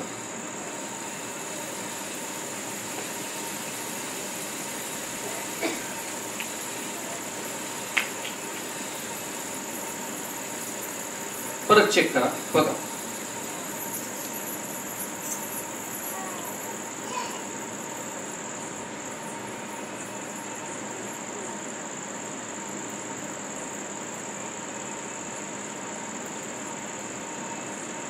डोळे उघडून घ्या. आता बर, आता फक्त एक हात असं वरती करा की सर हातावरती क्लिअर कट मला माझ्या चक्रांची जाणीव झाली. कोणाकोणाला झाली असेल हात वरती करा बरं. Very good. आता टीचर आहे ना, तास संपतो त्यावेळेला होमवर्क द्यायची एक सवय पडून गेलेली आहे. आता एक होमवर्क देतो, छान असा होमवर्क. एक मनात निश्चय करायचा आहे प्रत्येकाने की ध्यानात असेल, मिटपणात असेल, मी हाताने गोल व्हायब्रेशन देऊन माझं प्रत्येक चक्र उघडेल. उघडल्यानंतर या पद्धतीने चेक करेल आणि त्याच्यानंतर त्याच मिनिटाला मी लक्ष देईल माझ्या हातांवरती, माझ्या हातांच्या बोटांवरती. आणि पहिली स्टेप सहयोगामध्ये जी ज्ञानाची पहिली स्टेप आहे की स्वतःला स्वतःचे व्हायब्रेशन हातावरती चेक करणे. मनापासून मेहनत कर, खूप परिश्रम घे, पण मला माझे व्हायब्रेशन समजले पाहिजे. मग मी कोरिलेट करेल की अरे मला माझ्या आयुष्यामध्ये हा प्रॉब्लेम येतोय, मला ॲलर्जीचा प्रॉब्लेम होतोय, मला याचा होतोय, अरे हा बरोबर आहे का, हे बोट लागतंय. मग मी आता काय करेल, त्या पद्धतीने काम करायला सुरुवात करेल. ही झाली पहिली पायरी. पुढच्या पायऱ्या पण आहे. ज्या वेळेला लक्षात घ्या, जोपर्यंत स्वतःचे व्हायब्रेशन क्लिअर कट समजत नाही, दुसऱ्याचे व्हायब्रेशन कृपया चेक करू नका. कन्फ्युज करून टाकतात लोक. बऱ्याच जणांना सर त्यांनी सांगितलं होतं माझं आज्ञाचक्र लागतंय, मी आश्चर्य पडतो, अरे बाबा तुझं सगळ्यात स्ट्रॉंग चक्र आज्ञाचक्र आहे. मग एक काम कर ना, एक काम कर, असा हात समोर ठेव, चेक कर, हा कसे व्हायब्रेशन येत आहे, सर एकदम थंडगार येत आहे. अरे स्वतःचे चक्र चेक करण्याकरता आपल्याला कोणाची गरज पडायलाच नको अशी प्रार्थना श्री माताजींना आपण करूया. श्री माताजी ऍटलिस्ट मला माझे चक्र चेक करता आले पाहिजे. याच्याकरता होमवर्क आहे, प्रत्येक चक्राला व्हायब्रेशन द्या, ध्यान करा, मीठ पाणी करा, स्वादिष्टान मूलाधारा करता मीठ पाण्यावरती भर द्या, इतर चक्रांकरता ध्यानावरती भर द्या. चक्रांवरती जाणीव येत नसेल, गोल व्हायब्रेशन द्या, 50 द्या, 60 द्या, 70 द्या, काहीच प्रॉब्लेम नाही. फक्त एक क्लॉकवाईज द्या, अँटी क्लॉकवाईज देऊ नका. मग व्हायब्रेशन चेक करताना एक पण आणखी एक बघा की मला व्हायब्रेशन येताना बोटाच्या खालून म्हणजे नखाला तर व्हायब्रेशन येत नाही ना. जर का उलट्या बाजूने व्हायब्रेशन येत असतील तर आय एम इन डेंजर. तिथून यायला नको. मग घाबरायचं काही कारण नाही. समजून घ्या असं झालं की ह्या बोटाला किंवा ह्या नाभी चक्राला मला खालून व्हायब्रेशन येत आहेत, तर उलटे व्हायब्रेशन सरळ कसे करायचे ते पण श्री माताजींनी शिकवलं आहे. कसं ते सांगतो.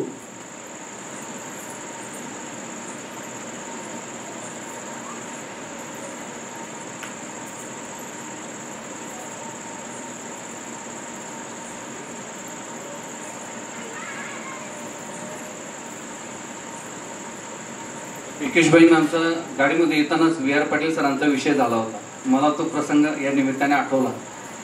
नवीन होतं, काही फार समजत नव्हतं. 2004 किती 7ची घटना असेल, 4-5ची काहीतरी असेल की आईला पार्लरला मी एके ठिकाणी घेऊन गेलो. ते VR पाटील सरांचं घर होतं. मला काही व्हायब्रेशन एवढं काही समजत नव्हते, पण मला काय त्यावेळेला जाणवलं. तर ते सहयोगात सेंटरला येऊन गेले होते आणि म्हणून ध्यानाचा विषय निघाला. त्या ठिकाणी त्या VR पाटील सरांना मी बोललो, म्हटलं सर मला तुमच्या 2 चक्रांचे व्हायब्रेशन्स उलटे लागत आहेत, तुम्ही चेकअप करून घ्या. ते बोलले म्हणे हो सर मला जरा डोक्याला त्रास होतो आणि मला चेकअप करायचं आहे. त्याच्या सोमवारी माझ्यामध्ये ते सेंटरला आले होते आणि बुधवारी मला फोन आला की अरे ते VR पाटील सर आहेत, त्यांना पॅरालिसिसचा अटॅक आला आणि ते ICU मध्ये. बघा हे चक्र आपल्याला संकेत देतात, ओळखता आले पाहिजे. मी फार परिपक्व 2004ला मी फार परिपक्व नव्हतो, पण माताजीने बोलून घेतलं माझ्याकडनं. बघा की जर का हे केव्हा समजेल, ज्यावेळेला आपण आपल्या स्वतःचा अभ्यास करू. आपण श्री माताजींचे एक नाही 10 फोटो लावा. मी तर म्हणतो एकच लावला पाहिजे, आणि तोही ब्लॅक अँड व्हाईट फोटो, ते बेस्ट फोटो ध्यानाचा. सगळं काही करा, आरती ध्यान सर्व, पण श्रीमाताजींची एक इच्छा पण आहे, स्वतःच्या वैयक्तिक चक्रांच्या स्थितीकडे लक्ष द्या आणि त्याच्यात जर का डिफेक्ट असेल तर ध्यानाच्या माध्यमातून त्यांना क्लिअर करा. आणि जर का हे चक्र ऑल क्लिअर राहिले तर भविष्यामध्ये किंवा वर्तमान काळामध्ये आपले जे काही प्रॉब्लेम असतील ते आपण सॉल्व्ह करू शकू. एक इंडिपेंडंट, एक आत्मनिर्भर सहयोगी बनण्याचा निश्चितपणे प्रयत्न करा. सहयोगाबद्दलचे हे जे काही अनुभव सांगताना चुकून कुठे मी पण आला असेल किंवा कोणाला वैयक्तिक मी कधीच कोणाचे व्हायब्रेशन्स बद्दल बोलत नाही, पण असं कोणी मनाला लावून नका घेऊ. मी कोणाला वैयक्तिक उद्देशून ही बोलत नाही. फक्त आतून जी अशी शुद्ध इच्छा होती की चला बा लोहारा सेंटर एक नावाजलेलं सेंटर आहे, अबोध लोक आहेत आणि अमोलदादाची बऱ्याच दिवसापासून इच्छा होती की सर फक्त शेअर करा. फक्त या ठिकाणी मी शेअर केलं. हे सर्व विवेचन करत असताना किंवा सांगत असताना किंवा बोलत असताना कुठून काही चुकलं असेल तर श्री माताजींची आणि तुमची मी क्षमा मागतो. आणि एक जाता जाताना एक कळकळीची विनंती करून जातो की आपल्या चक्रांची जी स्थिती आहे, आपल्या चक्रांची जाणीव आहे ती प्रत्येकाने क्लिअर करावी. म्हणजे आज मी जे काही माझ्यामध्ये 1-1.5 तास जे काही बोललो असेल तर मला असं वाटेल की तो माझा जो शुद्ध उद्देश होता तो सफल झाला. सगळ्यांनी मला जे काही माझे बोबडे बोल होते ते शांततेने ऐकून घेतले. याबद्दल सर्वांचे धन्यवाद. जय श्री. मी नाही म्हटलं होतं की मला बोलायचं नाही आहे, कारण की इतका सुंदर विषय झाल्यानंतर आपण काय बोलणार. आपण 3-4 वर्षापासून सर चाललं होतं आपलं की लोहारा जायचं आहे, पण योग येत नव्हता. अचानक पूजेत सरांची भेट झाली. अमोल म्हटले की हो सर तुम्ही आमच्याकडे आपला कार्यक्रम कधीचा ठरला आहे. मग त्यांनी तितक्याच विनम्रपणे सांगितलं की डिस्ट्रिक्ट कोऑर्डिनेटरची परमिशन घ्या. त्यांनी हो म्हटलं तर मी येईल. आणि आजसुद्धा तोच विषय सरांनी सांगितला की सेंटरवर भजन देखील म्हणायचं असलं मी विनंती केल्याशिवाय कधी घेत नाही. खूप आनंदाची गोष्ट आहे. जो VR पाटील सरांचा अनुभव सांगितला सरांनी, त्यावेळेला वाघुदे सर म्हणून आपल्याकडे होते. वाघुदे सरांनी जेव्हा काही अडचणी यायच्या, क्रिटिकल गोष्टी सेंटरवर व्हायच्या, तर आपण त्यांना रात्री फोन लावून विचारू. तेव्हा फोन असायचे 23-218 काहीतरी नंबर सरांचा होता.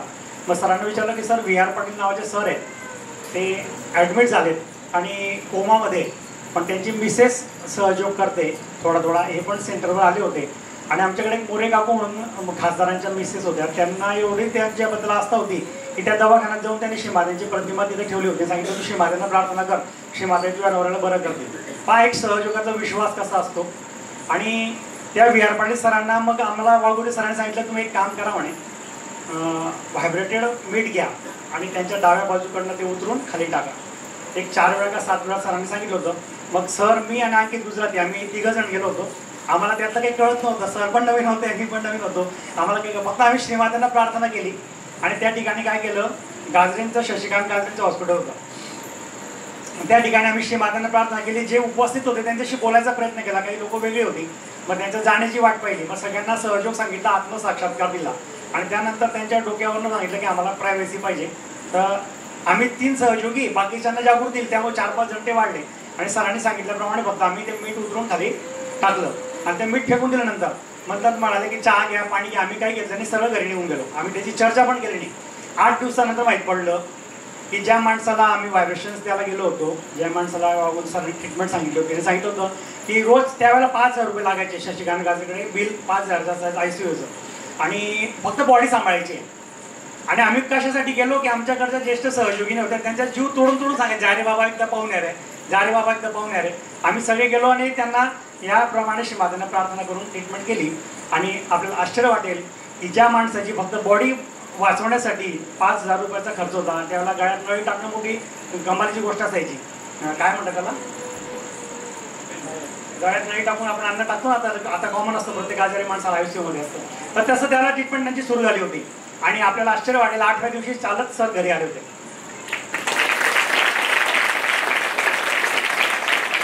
मिराकल हा होता की ज्यावेळेला आम्ही सरांना भेटायला गेलो, त्यांना बोलता येत नव्हता, कॉन्शियस नव्हते फार, पण काय लिहिलं असेल श्री मातांची माहिती नाही. आम्ही जाऊन म्हटलं सर जय श्री माताजी. आता कोणाला ऐकू येत नाही कारण ब्रेन त्यांचा डेड असतो. तर असं त्यांनी रिप्लाय केला. आणि बॉडी जेव्हा ॲक्सेप्ट करते आणि जेव्हा मनापासून आपण मागतो तेव्हा माणूस मेलेला पण जिवंत होतो. त्यामुळे श्रद्धा, भक्ती आणि समर्पण. मागत कोण होतं, सगळे सहयोगी, पण त्या माणसाने रिप्लाय केला. त्याने आपले व्हायब्रेशन दिलेले एक्सेप्ट केले. आणि श्री मातांची कृपा बघा काय झालं. त्या दिवशी शशिकांत गाजरे साहेब रजेवर होते, पुढे बाहेर गावाला होते, टूरवर होते. त्यांच्याकडचा नर्सचा टॉप पण सगळा चालला गेला होता. फक्त यांची बायको यांचे नातेवाईक होते. आम्ही निघून गेल्यावर काय झालं, त्यांनी सगळं वृत्तांत सांगितलं. तुम्ही निघून गेले, त्यांना फणफणात ताप चढला. फणफणात ताप चढल्यानंतर पूर्ण हिरव्या निळ्या काळ्या त्यांनी अशा पूर्ण रूमभर उलट्या केल्या. आणि त्यानंतर त्यांची जी रिकव्हरी सुरू झाली ही 8व्या दिवशी घरी चालत आली. तर ही श्रीमातांची कृपा आहे की आपल्या श्रद्धेची, भक्तीची. जेव्हा आपण दुसऱ्यांसाठी काही करायला जातो आणि आम्ही बघितलं असेल, आम्ही सांगितलं तुम्हाला की आम्ही ना चहा घेतला ना पाणी घेतलं सरळ निघून आलो. आम्ही आमचं कौतुक करू शकलो असतो बरंच. आम्ही काहीच करायचं, साक्षी भावाने प्रार्थना श्रीमातांना करायची, आपलं कर्तव्य करायचं, बाकी श्रीमातांची चरणी सोडून द्यायचं. आणि मग होतं काय की रिझल्ट मिळतो. अशा अनेक गोष्टी आहेत की ज्या होत्याच्या नव्हत्याच्या होतात. तर त्या जीवनामध्ये आपण सहयोगांची शक्ती जी आहे ती आपण दुसऱ्यांसाठी देखील वापरू शकतो. मला प्रकर्षाने बोलायचं असं होतं की एक दोन गोष्टी चर्चेमध्ये होतात की ज्यावेळेला आपण सहयोगी होतो आणि जेव्हा थोडे वाढायला लागतो तेव्हा एकमेकाचे दोष आपण पाहायला लागतो. बरोबर की नाही? श्रीमाताने सांगितलंय की आपण मधुकर झालं पाहिजे. योगायोगाने असं होतं ना की मी सहयोगात आलो आणि एक पुण्याचे सद्गुरू नेरकर काकांचे सेंटरवाले होते, जेव्हा पूजेला ते स्वप्नील झाडे होते. नंतर मला ते कळलं, ते म्हणाले की श्रीमातांनी सांगितलं की मधुकर झालं पाहिजे. म्हणजे कसं? दोन गोष्टी. त्या दिवशी त्यांनी इंजिनिअरिंग शिकत होते, त्यामुळे पुण्याहून आले होते, म्हणून त्यांना बोलायला नेरकर काकांनी बोलवलं. मी त्या आयुष्यभर लक्षात ठेवल्या आणि मला त्या खूप कामात आल्या. ते म्हणाले होते की श्रीमातांनी सांगितलं की तुम्ही मधुकर झाला पाहिजे. मधु म्हणजे काय? मधुकर कोण असतं? मधुकर कोणाला म्हणतात? मधमाशीला म्हणतात. बरोबर की नाही? एक असते साधी माशी आणि एक असते मधमाशी. साधी माशी कुठेही बसते, जिलेबीवर पण बसेल, थोड्या वेळाने ते कुठे खाली जाऊन कटारीत पण बसेल, बाकी तिसऱ्या चौथ्या ठिकाणी पण जाऊन बसेल, परत येऊन जिलेबीवर बसेल. बरोबर की नाही? पण मधमाशी असं करते का? ती फक्त फुलांच्या परागकणावरच बसते, ते स्टोअर करते, तिकडनं उचलते आणि आपल्या घरामध्ये जाऊन तिला स्टोअर करते. श्रीमाताजी म्हणाल्या तुम्हाला तसं झालं पाहिजे. मग आपण सहयोगामध्ये काय करतो, जेव्हा थोडं समजायला लागतं, जर सरांनी बरंच सांगितलं की आपण दुसऱ्याचे दोष पाहायला लागतो. श्रीमाताजी म्हणाल की दुसऱ्यांचे दोष बघू नका, त्यांचे गुण बघा आणि त्यांच्यामध्ये तुम्ही एकमेकाला मदत करा. आपण काही या धुतल्या तांदळाचे कोणी नाही आहे. आज आपलं हे वीक आहे, उद्या ते वीक होणार, सगळ्यांचं काही घेणार. पण एक गोष्ट लक्षात ठेवली पाहिजे की आपल्याला ही मंडळी निवडण्याचा अधिकार नाही आहे. आम्ही कॉलेज असताना स्वदेशी असा विषय असायचा की त्यावेळेला फार एवढं काही नसायचं, तर आम्ही स्वदेशीवर भाषण देताना सांगायचो की बघा आज माझी आई काळी आहे, तिचे 2 दात पुढे आहेत. आणि मी म्हणतो अरे काय माझी आई आहे स्वदेशी, काही खरं नाही. स्वदेशी प्रॉडक्टविषयी तेव्हा तसं म्हटलं जायचं की भारतात बनलेले प्रॉडक्ट कसे असतात. मग मी काय म्हणेल की आज मला श्रीदेवी माझी आई पाहिजे, किती मस्त होईल की नाही? मी आज श्रीदेवीला आजपासून आई म्हणेल, होईल का? असं होईल का? आपल्या देशाचा गुणगौरव आपल्यालाच करायला लागेल, तसंच आपल्या सहयोग्यांचा गुणगौरव आपल्यालाच करावा लागेल. आणि ही मंडळी निवडण्याचं स्वातंत्र्य आपल्याला नाही. ही मंडळी कोणी निवडली हो? कशी निवडली माहितीये? गेल्या 7 जन्मांपासून तुम्हाला मी माझ्या सोबत जन्माला घालते म्हणा. किती? 7 जन्मांपासून. उणिवा असतील ना आपल्यामध्ये, कोणाचं काही चक्र पकडायचं, पण ते बघण्याचा अधिकार तुम्हाला नाही, तुम्हाला त्याला मदत करण्याचा अधिकार आहे. इथं बरीच अशी मंडळी आहे ज्यांना वाटतं की मला समजा माझ्याविषयी बोलता जाणवतं की याचं हे चक्र पकडतंय, ते लगेच प्रार्थना करतात, लगेच क्लिअर करायचा प्रयत्न करतात. पण बोलताना असं कधी म्हणत नाही तुझं चक्र पकडतंय, ते त्या चक्राच्या तत्वावर माझ्याशी बोलतात. मग आपण काय करायचं? एकमेकांची उणी काढायची नाही, पहिली गोष्ट. दुसरी गोष्ट, प्रत्येकाविषयी चांगलंच बोलायला शिकलं पाहिजे. जेव्हा आपण चांगलं बोलायला शिकतो आणि जेव्हा आपण क्षमा करतो तेव्हा काय होतं? श्रीमातांनी सांगितलं का आपण काय एकमेकाशी वाईट वागतो की कोणीतरी मला काहीतरी बोललेलं असतं. बरोबर की नाही? कोणाबद्दल काहीतरी माझ्या मनामध्ये काहीतरी भाऊ झालेला असतो. श्रीमाताजी म्हणतात ज्यावेळेला मी क्षमा करतात तुम्ही, तेव्हा काय होतं? जेव्हा ज्याला क्षमा करतात त्यावेळेला त्याच्यातले सगळे सद्गुण तुमच्यामध्ये येतात. काय येतात? सद्गुण. पण जेव्हा तुम्ही क्षमा करत नाही तेव्हा त्याच्यात काय येतात? सगळे दुर्गुण आपल्यामध्ये येतात. मग बघा काय होतं, एखाद्या शाळेमधल्या मुलीचं या गावातल्या भगिनीचं बाजूच्या भगिनीशी बोलणं खटखट झाली काहीतरी, बरोबर? मग आपण जेव्हा भांडे धुतो, तू असं बोलली मला थांब सटवे, तुला बघते पुढच्या वेळेला, करतो की नाही आपण असं? बरोबर की नाही? मग तो एखादा मुलाला मारला असेल, तुम्हाला असं भुक्का मारला तर 2च मारले, थांबतो आता, असं त्याचं बडबडत असतो. अभ्यासाच्या वेळेला त्याला ती व्यक्ती लक्षात येते, ध्यानाच्या वेळेला पण ते दिसतं, तू असं बोलला होता ना, थांब मी तुला दाखवतो, माझं असं केलं का मी तसं करेन. मग या वेळेने काय होतं? आपली कुंडलिनी खाली जाते. आपली कुंडलिनी खाली झाली की आपल्याला प्रगती आपली होत नाही. त्यामुळे सर्वात महत्वाचं काय, ज्यावेळेला श्रीमाता म्हणतात क्षमा करता तेव्हा त्याच्यातले सगळे सद्गुण आपल्यामध्ये कॉपी पेस्ट होतात, आणि क्षमा करत नाही तेव्हा त्याच्यातले दुर्गुण सगळे आपल्यामध्ये फुकटामध्ये कॉपी पेस्ट होतात. आपल्याला चांगलं पाहिजे का वाईट पाहिजे? तर नेहमी जीवनामध्ये पहा, मी शिकवतोय तुम्हाला, पण थोड्या वेळाने माझी पण परीक्षा होऊ शकते अशी की तू माझ्यावर ते बितू शकते. त्यामुळे सहयोग्यांना वागताना एक चर्चा चालली होती श्रीमातांची. ज्यावेळेला श्रीमाताजी प्रतिष्ठानला असायच्या, पुण्यामध्ये असायच्या, तर त्यावेळेला श्रीमाताजी सगळ्या विषयांवर सहयोगांशी बोलायच्या. तर संघ, जे राष्ट्रीय स्वयंसेवक संघ आहे, जे जगातलं सर्वात मोठं संघटन आहे, त्याविषयी चर्चा चाललेली होती. बरंच उहापोह झाला.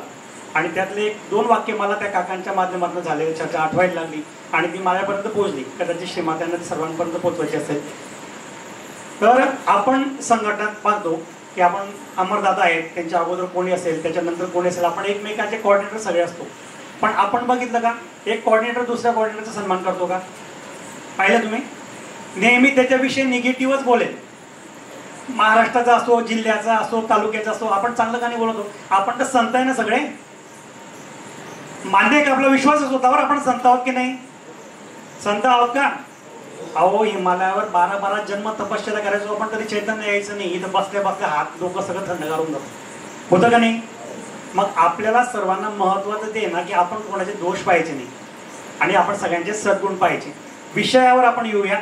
विषय असा होता की संघाच्या लोकांचा आपसामध्ये जो विश्वास आहे आणि जे एकमेकांवर जो प्रेम आहे ते मला सहजयोग्यांमध्ये बघायचं आहे.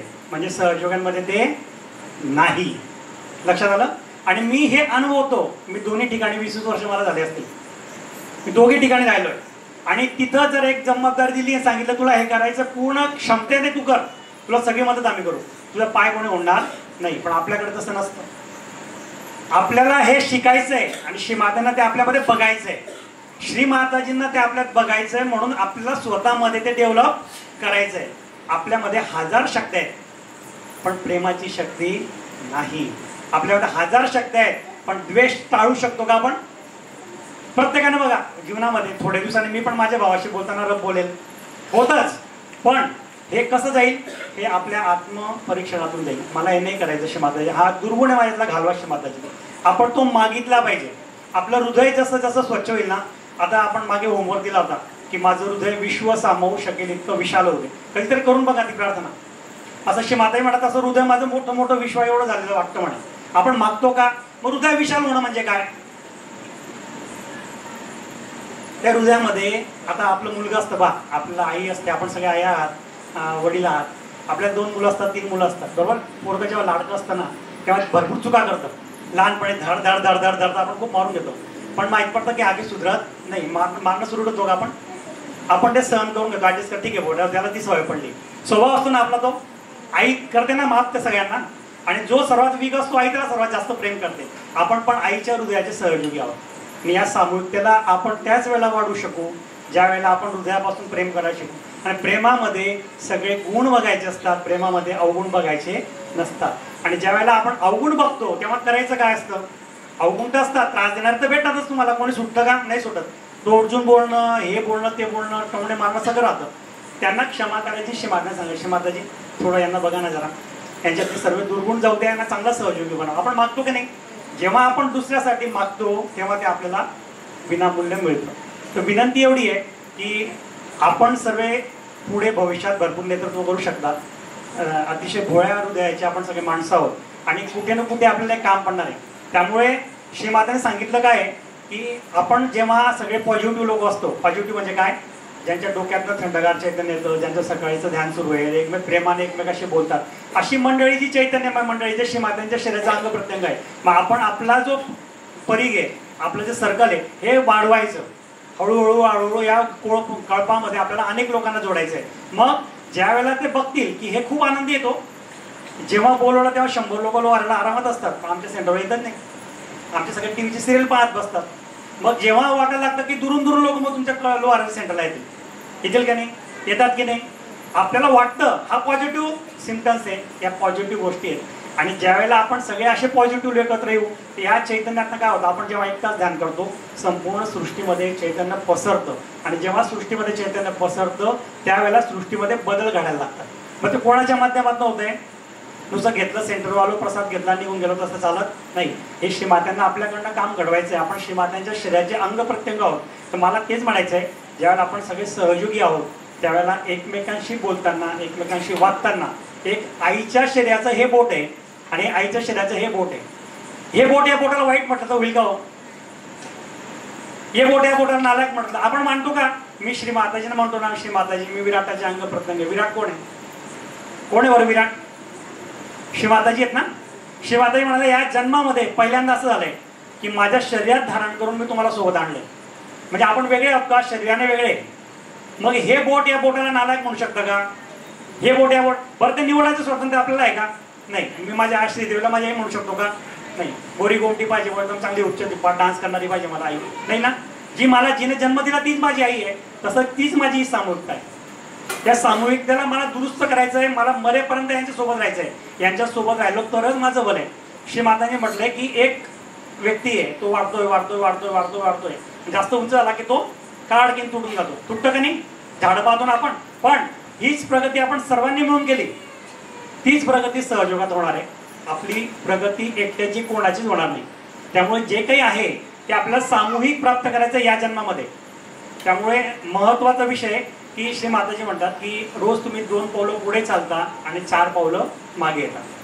गणिताचे जे लोक असतील, आपण समजा 30 दिवसाचा हिशोब केला तर आपण किती प्लस मध्ये होतो सांगा बरं मुलांना?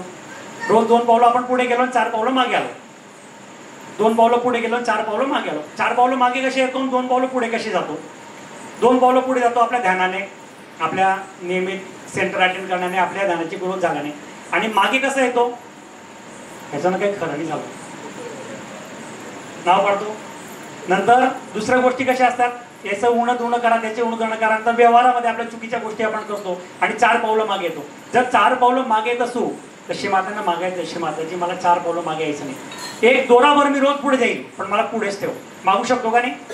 आणि जो मागोगे जो बोलोगे वही परमात्मा आपके साथ करेगा. आपण मागितलं पाहिजे. मागितल्याशिवाय आई सुद्धा दूध पाजत नाही. रडल्याशिवाय बाळाला आई घेते का जवळ? नाही. परमेश्वराकडे आपल्याला मागितलं पाहिजे. श्रीमाताजी मला आहे ना 4 पावलं मागे यायचं नाही. एक पाऊल, एक दोरा का असं नाही, एक दोरा म्हणजे 1 मिलीमीटर. रोज मला 1 मिलीमीटर पुढे नाही, पण 2 पावलं पुढे गेला आणि 4 पावलं मागे गेला -2. परत 2 पावलं पुढे गेला 0, 0 वरनं मला मागे गेला 4 पावलं -4, परत -2, -4, -6 असं होत आहे. झोपे काका बरोबर आहे का? महिन्याभरात आपण किती राहू तर मागे राहू, 0च्या मागे, फार मायनस मध्ये राहू, बरोबर की नाही? जर आपण गणित शिकला असाल तर 0 आणि मायनस मायनस सगळं होतं. तर ह्या ज्या सवयी आपल्या आहेत ना, श्रीमातांनी आपल्या शरीराचं अंग प्रत्यंग आपल्याला केलेलं आहे. श्रीमातांनी या जन्मात फार मोठी शक्ती आपल्याला दिली की एवढी प्रेमळ सामूहिकता हिमालयात कोणी मिळत नव्हतं आपल्याला. ही सर्व सामूहिकता, हिमालयाचा पण आनंद आपल्याला या ठिकाणी मिळतोय. तर या स्थितीमधून आपण एकमेकाचे उणे दोणे काढायचे नाही आणि सगळ्यांना बरोबर घ्यायचं. आणि उणे दोणे असले तर तिथे मांडायचे. श्रीमातांनी सांगितलं, एक किस्सा सांगतो. नागपूरला श्रीमाताजी आल्या होत्या, ईस्टर पूजा होती. ईस्टर पूजामध्ये आता श्रीमाताजी स्वतः आलेल्या आहेत, त्यामुळे जिल्हा लीडर जे होते तिथं फिरत होते. श्रीमाताजी म्हणाले हे कोण आहेत म्हणे. काय म्हणाले श्रीमाताजी? हे कोण आहे? फुगालाजी म्हणाले श्रीमाताजी नागपूर के लीडर आहे. आणि त्या दिवशी मला वाटतं सोमवार होता आणि जो काही वार असेल त्या दिवशी सेंटरची वेळ झाली होती. तर श्रीमाताजी म्हणाल्या ये लीडर यहाँ पे क्या कर रहा है? बोले इनको तो सेंटर पर जाना चाहिए. बोले आदिशक्ति तो कब की चली गई बोले सेंटर पर. लक्षात आलं का? श्रीमाताजी म्हणतात आदिशक्ती सेंटरवर कधीच गेल्या. मग लीडर इथं काय करतायत? मग लीडरचं काम काय तर आपल्याला सामूहिकता सांभाळणं, आपलं सेंटरवर आपल्या वेळेवर येणं. त्यामुळे आपण वेळेवर आपल्या सेंटरवर पोहोचलो तर या ठिकाणी श्रीमाताजी म्हणतात मी उपस्थित असते. जेव्हा आपण सेंटरची वेळ असते त्याच्या अगोदर 10 मिनिटं 5 मिनिटं आपण आलो पाहिजे. आणि श्रीमाताजी म्हणतात तुमच्या सगळ्या समस्या सोडा माझ्या चरणांवर. एका ठिकाणी श्रीमाताजी म्हणतात फेका, तो शब्द नाही वापरू शकलो. श्रीमाताजी म्हणतात सगळ्या फेका माझ्या चरणांवर, मी सगळं सांभाळत बसली. बऱ्याचदा काय होतं, आपण सेंटरला येतो, चक्र एका लागतं, आपण ते क्लिअर करत बसतो. श्रीमाताजी म्हणतात मी बसली ना, ते माझं काम आहे, मला करू द्या, तुम्ही तुमचं ध्यानात राहा. तर विनंती परत तीच आहे, आपण सगळे प्रेमळ आहोतच आणि या प्रेमाच्या पोटीच सगळे लोक लोहाराला पण येतात. आणि तुमच्यातनं प्राप्त करण्यासाठी जेव्हा तुमच्या संबंध आम्ही येतो तर आमची सर्व चक्र क्लिअर होऊन जातात. मी ते अनुभवतो नेहमी.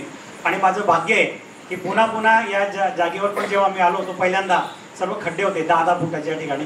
आज बराच भराव झालाय, बरंच सुंदर हे झालंय. श्रीमातांची कृपा अशी की पहिलं आव्हान देखील मला सामूहिकतेत घ्यायचं मिळालं, ते पण लोहाराला मिळालं. एवढे काहीतरी ऋणानुबंध जन्माचे असतील, मला बोलायचं नव्हतं पण ते काही विषय नव्हता म्हणून भरकटलं असेल तर मला क्षमा करा. आणि मग परत विनंती करतो की जिल्ह्याच्या कामामध्ये जेवढं आपण योगदान देता, कधी प्रतिष्ठानला जातात 40-40 हजार रुपये खर्चून आपण प्रतिष्ठानला जातात. 2-2 वेळा आपण 40 हजार रुपये खर्चून प्रतिष्ठानला गेलाय. इथं या जागेचा अनुभव सांगतो. ज्यावेळेला जागा घेतली त्यावेळेला काबरा काका होते. काबरा काका सांगितलं की इथं आम्हाला फंड लागतायत, आम्हाला आश्रम उभा करायचा. काका म्हणे नाही, तुम्ही सगळं तुम्ही करा, आम्ही तुम्हाला काही देणार नाही. काय 10-15 हजार रुपये माती टाकण्यासाठी काय दिले असतील फक्त दादा, बरोबर ना? बरोबर. त्यानंतर काही दिलेलं नाही आहे. आणि 20 हजार रुपये दिले होते. आणि त्यानंतर परत फोन आला की आम्हाला काही पाहिजे. सांगितलं गेलं की तुम्ही एक काम करा, श्रीमातांना विचारा ना, श्रीमाताजी जळगाव जिल्ह्यातून या कार्यासाठी आम्ही पैसे घ्यायचे का याच जागेच्या मध्ये ध्यान करणाऱ्या विद्यार्थ्यांकडनं जे सहयोगी आहेत त्यांच्याकडनं पैसे घ्यायचे. व्हायब्रेशन चेक केलं सामूहिकतेत नाही आणि ठरवलं की जिल्ह्याकडनं आम्हाला 1 रुपया नको. ऑटो 20,000 रुपये देण्याच्या अगोदरची गोष्ट का नंतरची गोष्ट ती होती. आणि या सर्व हातमजुरी करणाऱ्या सर्व लोकांनी, शेतात काम करणाऱ्या पोरांनी, दादांनी, काकांनी अनेक रुपये या ठिकाणी दिलेत. जर आपण बँकेत गेलो ना तर बँक आपलं विचारतो तुमची पत किती आहे, म्हणजे तुमचं नेट प्रॉफिट म्हणा, तुमची बँक बॅलन्स किती, तुमची पत किती असते आणि त्याचा पर्सेंटेजने काढलं. एक अर्धा 2 करोड 10 करोड वाला 21,000 देतो, त्याला फार मोठं वाटतं की मी 21,000 दिले. किती प्रॉपर्टी नेटवर्क त्याची 20-22 करोड असते, त्याला खूप मोठं वाटतं. अहो ज्यांचे नेटवर्क त्यावेळेला 40,000ची पण नव्हती त्यांनी पण 5-5 80,000 रुपये या ठिकाणी खर्च केले. आणि अशी ही सामूहिकता आहे, एकाने नाही अनेकांनी. आम्ही आमच्या डोळ्याने बघितलंय. आणि अशा प्रेमाने बांधलेलं छप्पर आहे. माझ्या म्हणत माझ्या डोक्यावर छप्पर बांधायचा अधिकार फक्त माझ्या मुलांना नाही, ती मुलं आहेत सगळी की ज्याने ते छप्पर श्रीमातांच्या डोक्यावर हाताने बांधलंय. आणि हा सहयोग आम्ही काय म्हणतो, राजधानी जळगाव जिल्ह्याची, ज्या पद्धतीने आपण वागता, ज्या पद्धतीने प्रेमाने आपण सर्व काही करता, श्रीमातांनी सांगितलं सगळं अनुसरता, स्वयंपाक सुद्धा आपण करता, आचारी लावत नाही. तर आम्ही तुमच्याकडनं शिकतो. आणि परत परत तेच आहे की मी सांगत नाही जिल्ह्याभरात सर्वीकडे का बरं काय होतं, नजर लागते. मला वाटतं की हे असंच राहावं, आयुष्यभर नाही सतत जन्मोजन्मी राहावं, लोहारा या आधी 100% राहावं. आणि जास्त सांगितलं गेलं कौतुक केलं की नजर लागते आणि ते मग कमी कमी होतं. विनंती एवढी आहे, प्रेम असंच ठेवा. श्रीमातांची कृपा आपल्यावर आहेच, अशीच ती वृद्धिंगत हो, तुमच्याकडून आम्हाला शिकायला मिळो एवढं चैतन्य आपण करता. आम्ही सुद्धा प्रयत्न करू सकाळी 4 वाजता आंघोळ करू. आम्ही नवरात्री ध्यान करायला पाहिजे पण आमचं कोणी येत नाही बिना आंघोळीची. बऱ्याचदा आम्हाला पण वाटतं की सकाळी 4 वाजता आंघोळ करू, आम्ही गणेशाचं पूजन करावं. आम्हाला ते शक्य होत नाही, सामूहिकतेत वैयक्तिक 2-4-8 लोक करू शकत असतील आणि ते आपण करता. इतकी छान गोष्ट आहे, चिरंतन टिकून ठेवा. मागणं एवढंच आहे की श्रीमातांना हे पण मागायचं की श्रीमाताजी, एक नेरकर काकांचा अनुभव सांगतो आणि माझी वाणीला विराम देतो. नेरकर काका जेव्हाही श्रीमातांना भेटायला प्रतिष्ठानला गेले, काकांनी कधीही मागितलं नाही की श्रीमाताजी मला हे पाहिजे ते पाहिजे. श्रीमाताजी म्हणाले, श्रीमाताजी आमच्या जळगाव जिल्ह्यात सहयोग खूप वाढू द्या. काय म्हटले, आमच्या जळगाव जिल्ह्यात सहयोग खूप वाढू द्या. आणि श्रीमाताजी म्हणाले वाढेल वाढेल वाढेल. जळगाव आहे म्हणे पण वाढेल. श्रीमाताजी असं म्हणायचं जळगाव आहे पण ते ठीक वाढेल म्हणे. आणि आज काकांच्या प्रार्थनेला किती बळ आलंय की आपल्या आजूबाजूचे 5-6 जिल्हे आपण बघा आणि आपला जिल्हा बघा, आपण खूप चांगल्या स्थितीत आहोत. मग त्यासाठी माझी एक आग्रहाची विनंती आहे की जितके पण पुष्प श्रीमाताजी आपण निवडले ते तुमच्या प्रत्येक सेंटरनंतर एक प्रार्थना नक्की घ्या की श्रीमाताजी आमच्या जळगाव जिल्ह्यात सहयोग, फक्त लोहारा नाही, आमच्या जळगाव जिल्ह्यात सहयोग खूप वाढू द्या. दुसरी प्रार्थना करायची, श्रीमाताजी सहयोगाचं कार्य करण्यासाठी चांगल्या चांगल्या लोकांना पुढे येऊ द्या आणि सर्व निरहंकारी लोक जे असतील ते आमच्या जळगाव जिल्ह्याला प्रदान करा. आणि थोडेफार जे काही दोष आमच्यात असतील, प्रत्येकात आहेत, श्रीमाताजी सगळ्यांचे निघून जाऊ द्या. सर्वेपी सुखिनः सन्तु सर्वे सन्तु निरामया. पण तुम्ही सकाळी ध्यान करता, तुम्ही सामूहिकत राहतात, तुम्ही जे काही मागाल ना ते अनेक पटीने लवकर मिळेल आमच्या मागणीपेक्षा. तर माझी विनंती राहील केंद्र प्रमुखांना पण की आपण नियमित मागा श्रीमातांना, आपल्या जिल्ह्यासाठी मागा, सामूहिकतेसाठी मागा. खूप खूप धन्यवाद, आभार. जय श्रीमाता.